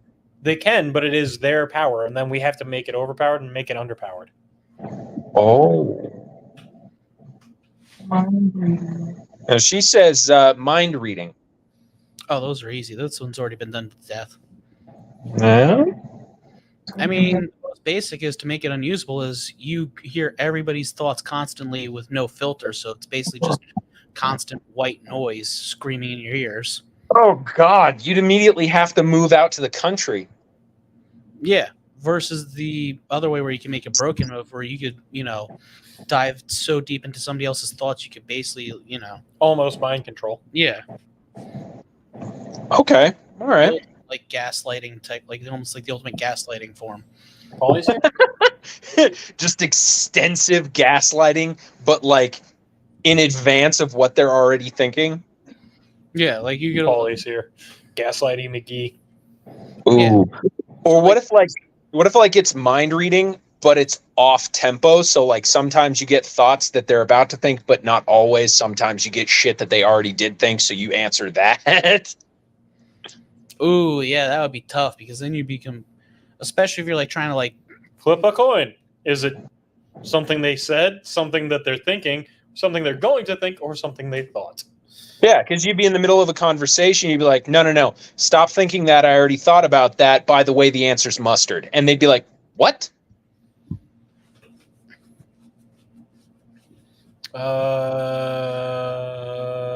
Temperature control, too easy. Yeah. Wasn't there like was it thaumaturgy or prestidigitation where you can heat something up in D&D? And then people like tried to loophole it and say you could heat up a single atom to the point of being a nuclear weapon. Thaumaturgy. Oh, it's like where if you cast heat metal on somebody wearing plate mail or summon water in somebody's lungs and shit. Right, but rules as written, they don't specify exactly what it is, or they're just like, you can heat up a thing, and then like people are like, oh, I choose an atom, and they don't say how hot you can make it, so I'm just going to make it supercritical and blow this fucker up. Yep. Like, I don't know. Yeah. Turns out, certain things have been broke-did pretty consistently. Well, that's true. I mean, because it's I guess because this is down to like one of my things where I was saying like he likes to try and make it where the superpowers are useless like that. And then Like my thing is super strength. You know how you make it useless? How's that? You literally have no control over how much pressure you can apply over things. How much force you can activate. You don't have your hands on the fucking dial to decide the power level? Yeah. Oh, God. Superman's everything World of up- cardboard. What's up? Superman's World of Cardboard. No. It fluctuates. Just because everything may be a world of cardboard doesn't mean you can control the fact that, like, oh, That's what I'm saying. nah. I'm saying it's almost like would be Yeah, like oh, how okay, Superman almost, feels. yeah. Yeah, it's you can't control it. Whereas like he has to purposely keep himself in check. You have no, so this way the world will be as fast. Yeah, that's what I'm trying. Yeah. Sorry. I got you. Yeah. You're good now. Or Well, what about inane control over friction, and then to break it, you can't control the level of friction? To make it useless, you're saying? Yeah. You're like, Uh, grab onto a doorknob and accidentally make it absolutely frictionless, and you're just stuck in that room. No. That's you're adding way too much friction. Well, no. If it was frictionless between the surface of your hand and the doorknob, you can't turn it. Okay. I thought that you meant the doorknob itself was frictionless, like the mechanical gears inside of the doorknob. no, he's Oh, no. of the doorknob itself. Yeah. That's why I'm like, it would just be super easy. Whereas I mean- if you turned up the friction in the doorknob itself, It'd be the crispest doorknob ever. Just click clack.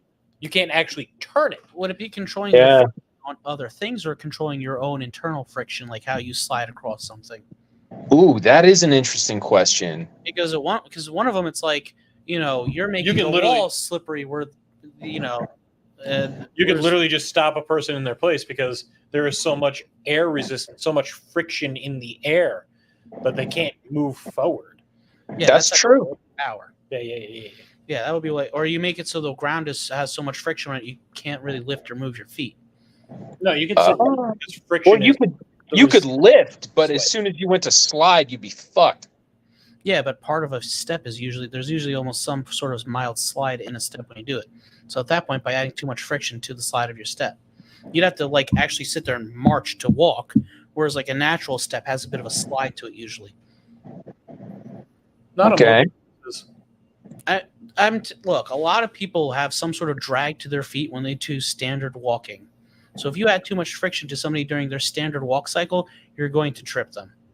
Oh yeah, I mean you'll trip a lot of people just by adding friction, but Yeah, that's Okay. what I'm saying. Versus And there are far-reaching I thought that you complications.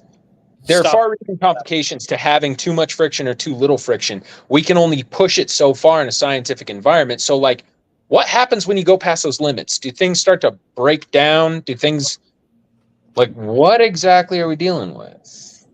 I mean, if you think about it, between the friction of atoms, there is now nothing slowing down atoms when they're moving about. They would immediately heat up. Yeah. What's up? Yeah, the They atoms. would- The atoms would like possibly heat up and break. The atoms would superheat because there's nothing slowing them down, keeping them controlled. And heating something is expanding the kinetic energy between the molecules, the atoms themselves, therefore creating extra energy. So because there's no friction innately slowing them down, no gravitational pull, which may be considered friction in some cases, if you really want to think about it, like there's nothing slowing it down. So it's just constant speed of all atoms. Nothing is sticking together. So essentially, you're saying by removing friction from a human body, it causes them to spontaneously combust. No, not spontaneously combust. I mean, if you want to like kind of maintain them within one sphere. But They disintegrate into a poof. if you want to think of it more along the lines of if you're not restricting it within the cell of themselves, because if you pressurize it, that's how it can bust and expand and explode. If you want to think of it as like heating up the entire body, you're now instantly vaporizing them. That's true. So essentially, that scene from War of the Worlds with Tom Cruise. Oh yeah, they just whoop, and they're just a poof of pink mist. I thought it was like a gray poof of cloud, but yeah, it's like only the clothes is left and like the whole body's just poof or whatever. I guess I Jesus. don't really remember it. You've ever seen I didn't say that. What I said was I don't really remember it. I mean, Yeah. a little bit more. It's been a long time since I watched that one. Well, they also did the joke of it for Scary Movie 3. I don't remember it. Member berries not there. Okay, Goldfish. Like I said, I'm in the same boat, dude. I told you earlier, I was driving here and it felt like days since yesterday morning. That's just the drugs.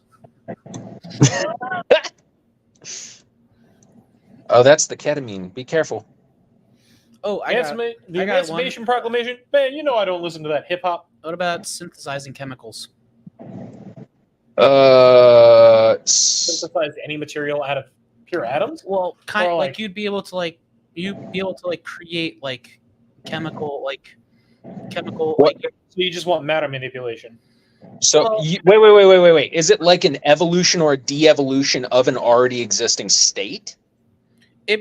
like you can kind of more or less summon like individual like you can take like the chemicals and like because there's either one way of doing it where you can automatically kind of bring about like whatever chemical you want, and there's the other one where you can manipulate the chemicals however you want into what you want them to be. Do Which do one the is chemicals do the other- chemicals for the reaction have to be in contact? Because there's got to be reagents. There's got to be like something there it can interact with. I mean, like the most basic way I do it is like say you could have like you could take an empty syringe and then fill it up with whatever concoction of chemicals you want to be able to use would be like the most simplest way I could say how it would work almost versus like another version where you can automatically like kind of figure out and cause make chemical reactions based off knowledge. Like it's hard to explain. Like the idea, it's a weird. I don't know It is a weird. I don't know. because it's That is a weird, yeah. because it's such a weirdly nebulous way of stating that power that like It just sounds like matter manipulation to me. yeah, but it's not. But matter manipulation implies like I can manipulate this phone to do whatever I want, whereas like a chemical manipulation would be like I could change how the battery acid is working in this so it doesn't work how battery acid would work. And we'll Something okay. I have one. I have one queued up. I have one queued up for you guys. so matter. I've been carrying this one around in my pocket for a while. The ability to single out and move a single atom of a single type. So let's say you walk into an empty field near a defunct gold mine and you say, all the gold I can find within 500 meters, and you summon it all to one spot directly in front of you. So that's matter manipulation, yeah. Okay, all right. I guess that does fall under that. It's just the level to which matter manipulation you have. Like His sounded a little bit more nebulous, a little bit more I extravagant. was trying to say versus more like yours. chemicals, like you would do like changing like the ethanol in something to methanol versus like say if I took So it still has to be related. say if I took all the ethanol in your body and converted it into methanol as a chemical reaction. Again, so Ooh. it has to be related, though, is what I mean, you're it trying doesn't to have say. to be related. So then what's just stopping you from saying that all of the red blood cells in your body must now be gold?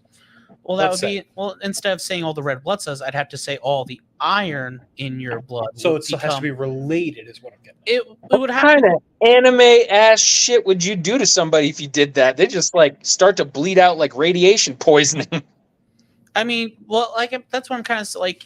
Okay, so yeah, it'd be like, all right, so kind of it'd be related chemicals would have to be manipulated, not just standard matter. So yeah, it'd be like you can change how, like, say, the ethanol in somebody's body would be to methanol versus, say, if I took all the bear fucking the gold bear iced tea over there and changed it from, like, say, The golden bear to lemon. yeah, or no, or I turned the caffeine into something else, like, say, THC. That's not even close to related, though. Yeah, I was gonna say that's a little bit of a leap Well, because THC is a more complex atom, isn't it? Or Yeah. Is THC more complex than caffeine? I don't know, but I I'm don't saying know it that would one. be okay. So Compound. I don't know. I'd turn it into from caffeine into. I mean, I'd change the caffeine from the caffeine itself into a different, similar chemical, but that's Okay. I'm saying, so it still has to be related. partially, yeah. It has to be kind of within, I guess, the same matter sort of field, I would reckon. Yeah, so what you're trying to change it into has to be on the same alchemical ladder, essentially, so that you can make it more complex or less complex, but it's still in the same Yeah, wheelhouse. Okay, so it'd say like the power would be more of an alchemical, Yeah, that's what I'm trying. That's still just matter manipulation. You can eventually break everything down into, all right, well, and now you're helium instead of the carbon-based life form. That would take a lot of steps. Yes. Not really, depending on how fast it operates. Oh yeah. If you can do it at 1 at a second, like it's just, all right, 16 steps, 16 seconds. Well, that'd be like There you say that'd be the same if I converted all, say, the carbon into helium. That'd also be like if I'd say converted all the water into just straight oxygen, or turned all the water into, I don't know, fucking apple juice. Yeah, that's what I'm saying. Like, it just sounds like you're doing matter manipulation, but trying to get around saying matter manipulation. I was trying to. Become the Thanos of turning people into applesauce. No, apple juice. Apple juice. I don't know. I think we've been trying to avoid that J word for a while now. Anyway, Rest I in don't peace, OJ.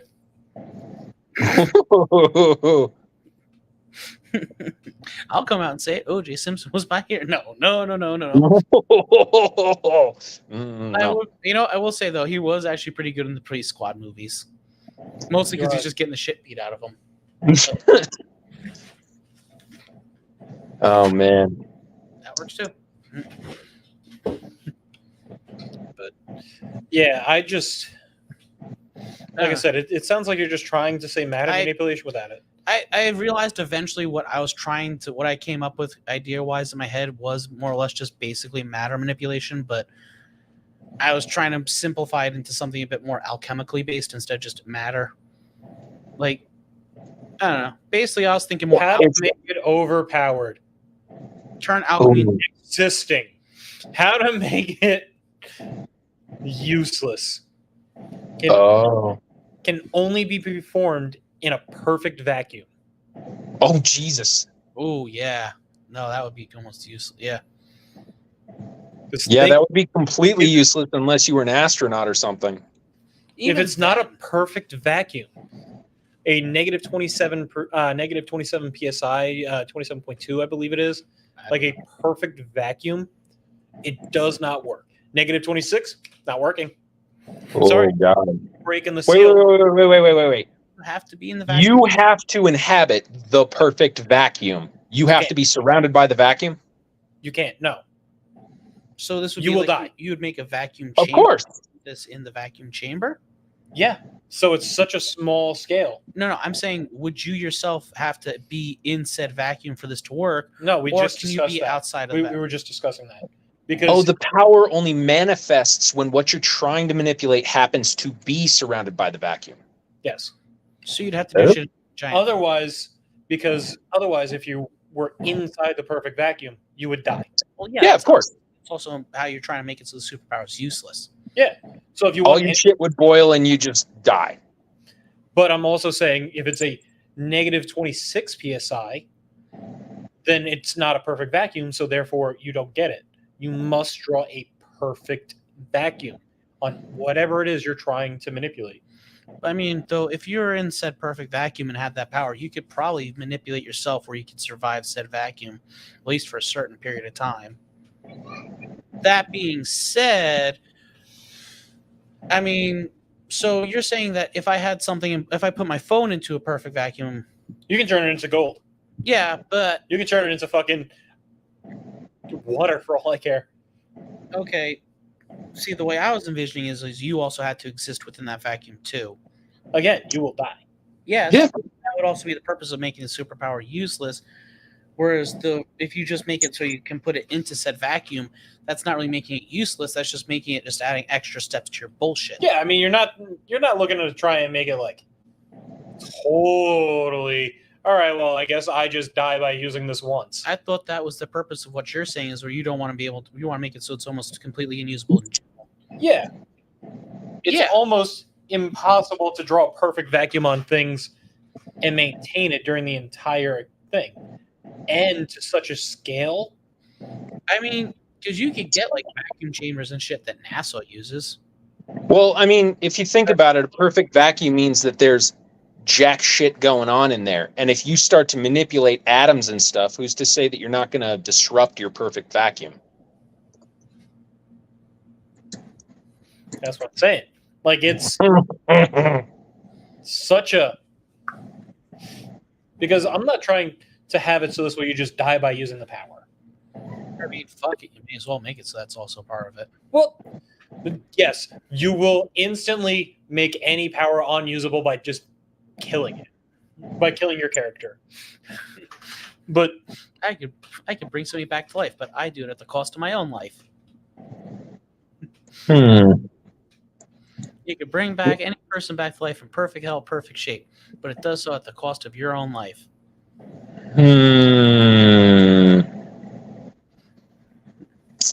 That's rough. I can make the obvious mean joke, but I'm not. Because I'm over so slightly better than that. I think he knows where I was going with that bit too. hey, you want to bring back Mao Zedong? Hell yeah! Stalin, bringing back the Stalin. I want that mustache. Give me your mustache. I'd be dead, so I wouldn't be able to get his I want the mustache. cut of your jib. I like the cut of your. Oh my god. I like the cut of your jib. I like where this is going. Let's see. Just making that superpower in general, it's you just die or you have to use it once. Yeah, again, that's just basically making anything unusable. But So, then like, again, I you don't can make want to it- just add that stipulation. But then again, you can make it completely broken, where it's like you can bring back anybody at any time back to life. Summon perfectly, which is completely different. And do it at will with no death. That's absolutely broken. Whereas you make it unusable, it's like, okay, you could do it once. Or you could do it with the unusable, like, oh, they come back as zombies, but that's too cliche. Yeah. So, I mean, there was the one, the light wave manipulation one. What, like photons? Well, manipulation. Well, yeah, because then once you get into like photons and stuff, but you could also see that you make it broken by doing it only with flashlights. Making it unusable by only with flashlights? Is that what you're trying to say? Yeah, you can manipulate you can do any and all light wave manipulation to whatever wavelength but it's only the light coming out of your one little flashlight in your hand. To any wavelength. I mean, Anyway, you could turn that crap into a las rifle. yeah, essentially, I know, technically, but You realize microwaves. are on a lightweight spectrum. Yes, I understand how that works. You barbecue somebody, just But you're only getting it out of a tiny little flashlight, like one of those little tiny ones. Yeah. You said any flashlight. Guess what? There's some real big fucking flashlights. You ever hear of this? World's Yeah. biggest flashlight. yeah. Oh god. You know, we'll just make it unusable with just the tiny little dollar store Walmart flashlights. No, here's how you make it unusable. It is strictly adhering to the sun, and you have no control over the radius with which it's in the sun. Oh god. Sun is touching. It is now, instead of visible light, it is now the wavelength that you choose, all at once, in space and continuum, in perpetuity, because you will die. Yeah, you alter that shit by very little and you're smoked. Guess what, Moon? But that's You like to be microwaved? You like ultraviolet? wouldn't that be actually technically making the power completely broken though? You die too! Yeah, that's unusable. Entire visible light from the sun. 360 degrees, 3 by 360 degrees, all directions. Guess what? The moon reflecting the light from the sun affects like you. So I'm aware of how the light sun works, but yeah, so what I'm saying is that, like, the entire earth is going to be affected. It's just absolutely broken and unusable at the same time. yes. Yeah. I mean, I ain't no scientist, but I know lightologist, but I'm pretty sure a change of like a frequency of 10 in either direction and we're fucked. Well, that's like that myth that if we go like 5 fucking miles outside of our orbit or something, we're fucked. yeah, that is just a myth. Yeah, no, our orbit changes around the sun by I want to say it's like 100, like a couple thousand miles, a couple 100,000 miles, like constantly at some like Yeah, so far. something. Yeah, we're kind of an elliptical orbit. Like we're not in a perfect circle orbit. I think It's fine. It's probably fine. even then, we're not actually stationary in space too. We're moving. Yeah, the entire solar system is We're not moving just through moving this way, outer we're space. moving this way too. Yeah, we're doing like a big, massive corkscrew. If you've ever seen like the 3D model, you're essentially doing just a giant corkscrew through space, along with a bunch of other galaxies and stuff that were. You ever watch the Jetsons? Yeah, You know that sound that the spaceships make? yeah. That's Yeah. what you're doing through space. I thought you were going somewhere so profound with this. I thought you were going to be like, oh, no, I thought he was going to be like, oh, like that sound came from like some weird random fucking, like just Oh some yeah, bit of like knowledge. that's Quark 283 and the noise it makes on a radio frequency. Or it's like, oh, did you know that the Godzilla roar was made by like a fucking glove going down a cello? Or you get like you run a saw with a band and that's how you get like rain sounds or whatever. Oh yeah, sound design is actually pretty fascinating when you. I thought he was going to drop like a sound design thing. Nope, it's just he made it a silly joke. Yep. All right, fair enough. Have you seen those guys on YouTube are doing like shorts now where they take like old cartoons and they make the sound effects for the cartoons with like stuff as they're doing the cartoons go? Yep. What? Hold on. Yeah, no, it's a thing. Like these audio engineer guys or whatever, like these sound effect dudes, they'll have like whole table setups with like pasta and like drums and random objects and stuff, and they'll go through like a cartoon sequence, and they'll do like the sound effects that are supposed to be from the cartoon, like the engine pops of a car, silverware clanking or whatever, and they make the sounds with the objects as the cartoon's doing it.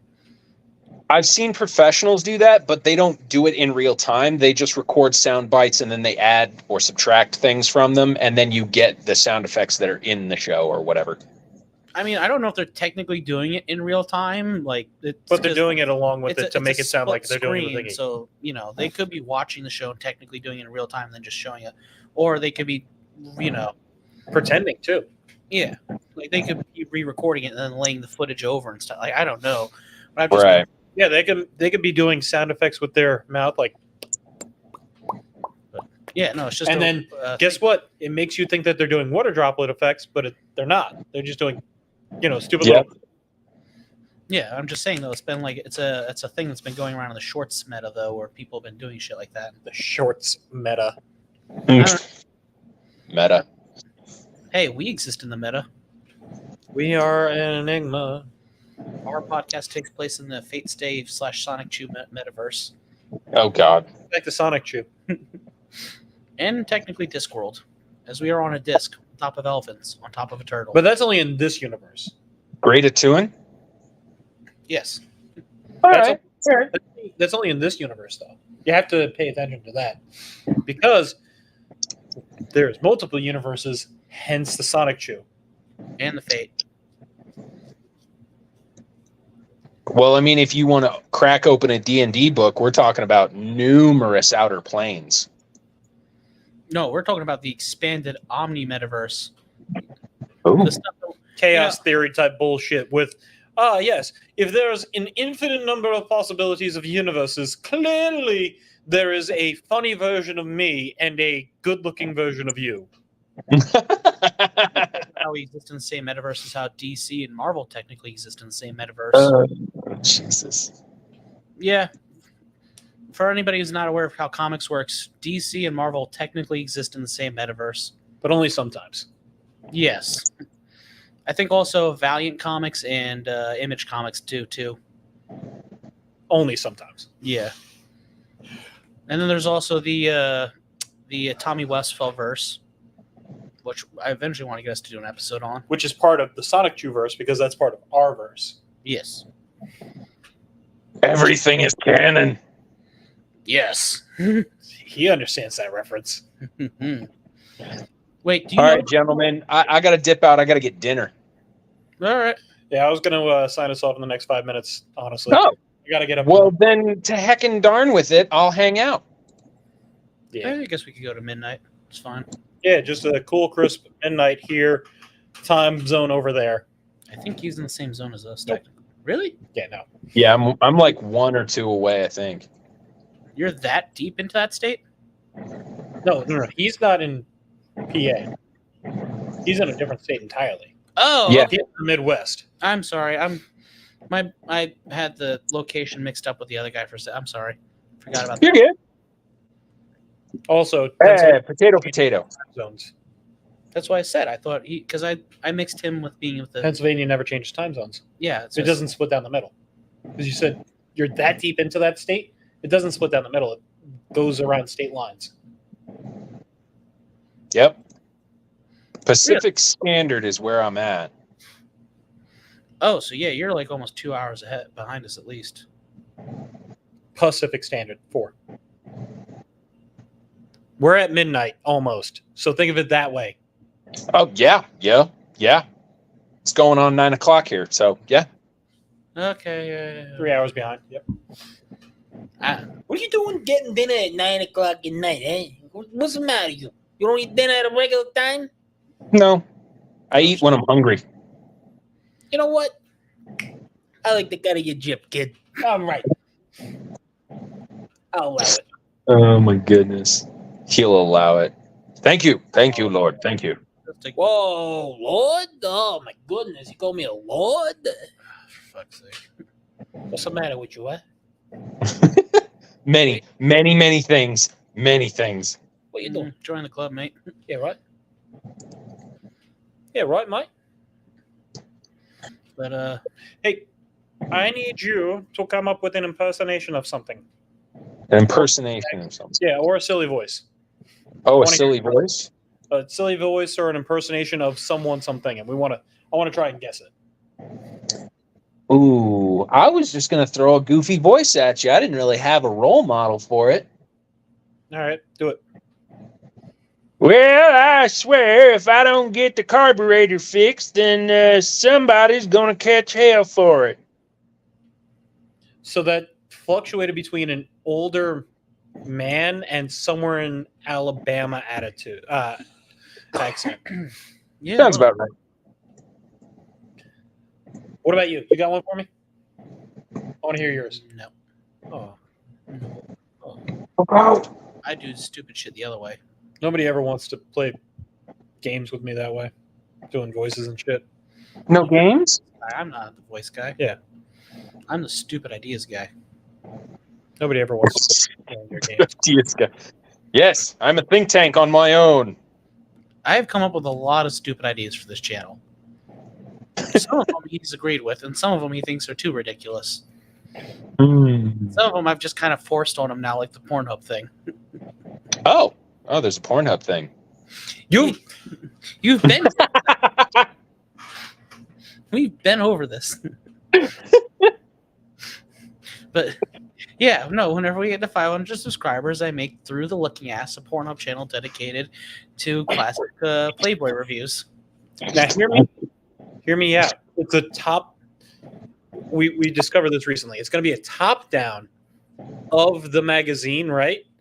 And to be a cutout around the camera, so the cutout is in the shape of a starfish, chocolate type. Wait, that's gonna be the channel logo or whatever it was, or is that just how we're going to present our videos as we do it? That's how it's going to be presented. So, like, you know how we The put a red here? chocolate Oh, that's going to be such a pain in the butt to watch, though. Trying to It's watch. not going to be like major because you're through the looking ass, right?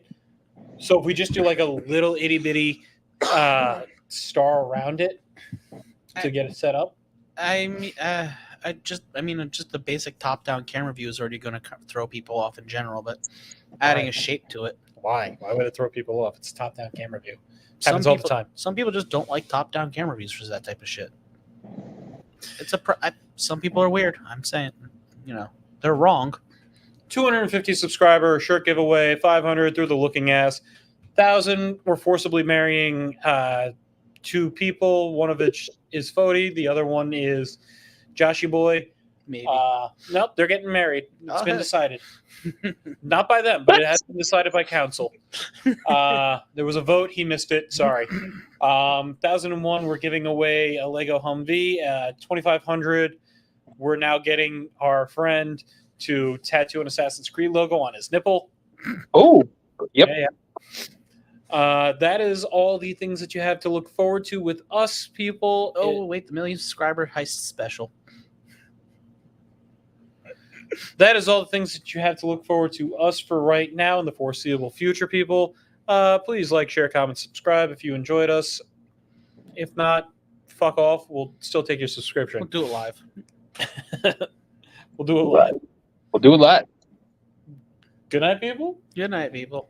Good night, people. Adios, muchachos. And thanks for hanging out with us. Yeah, thanks for having me. I actually had a shitload of fun this time. As opposed to last time? Wow. That's I like to Good think night, we're a fun bud. show. We have fun here. All right, later on.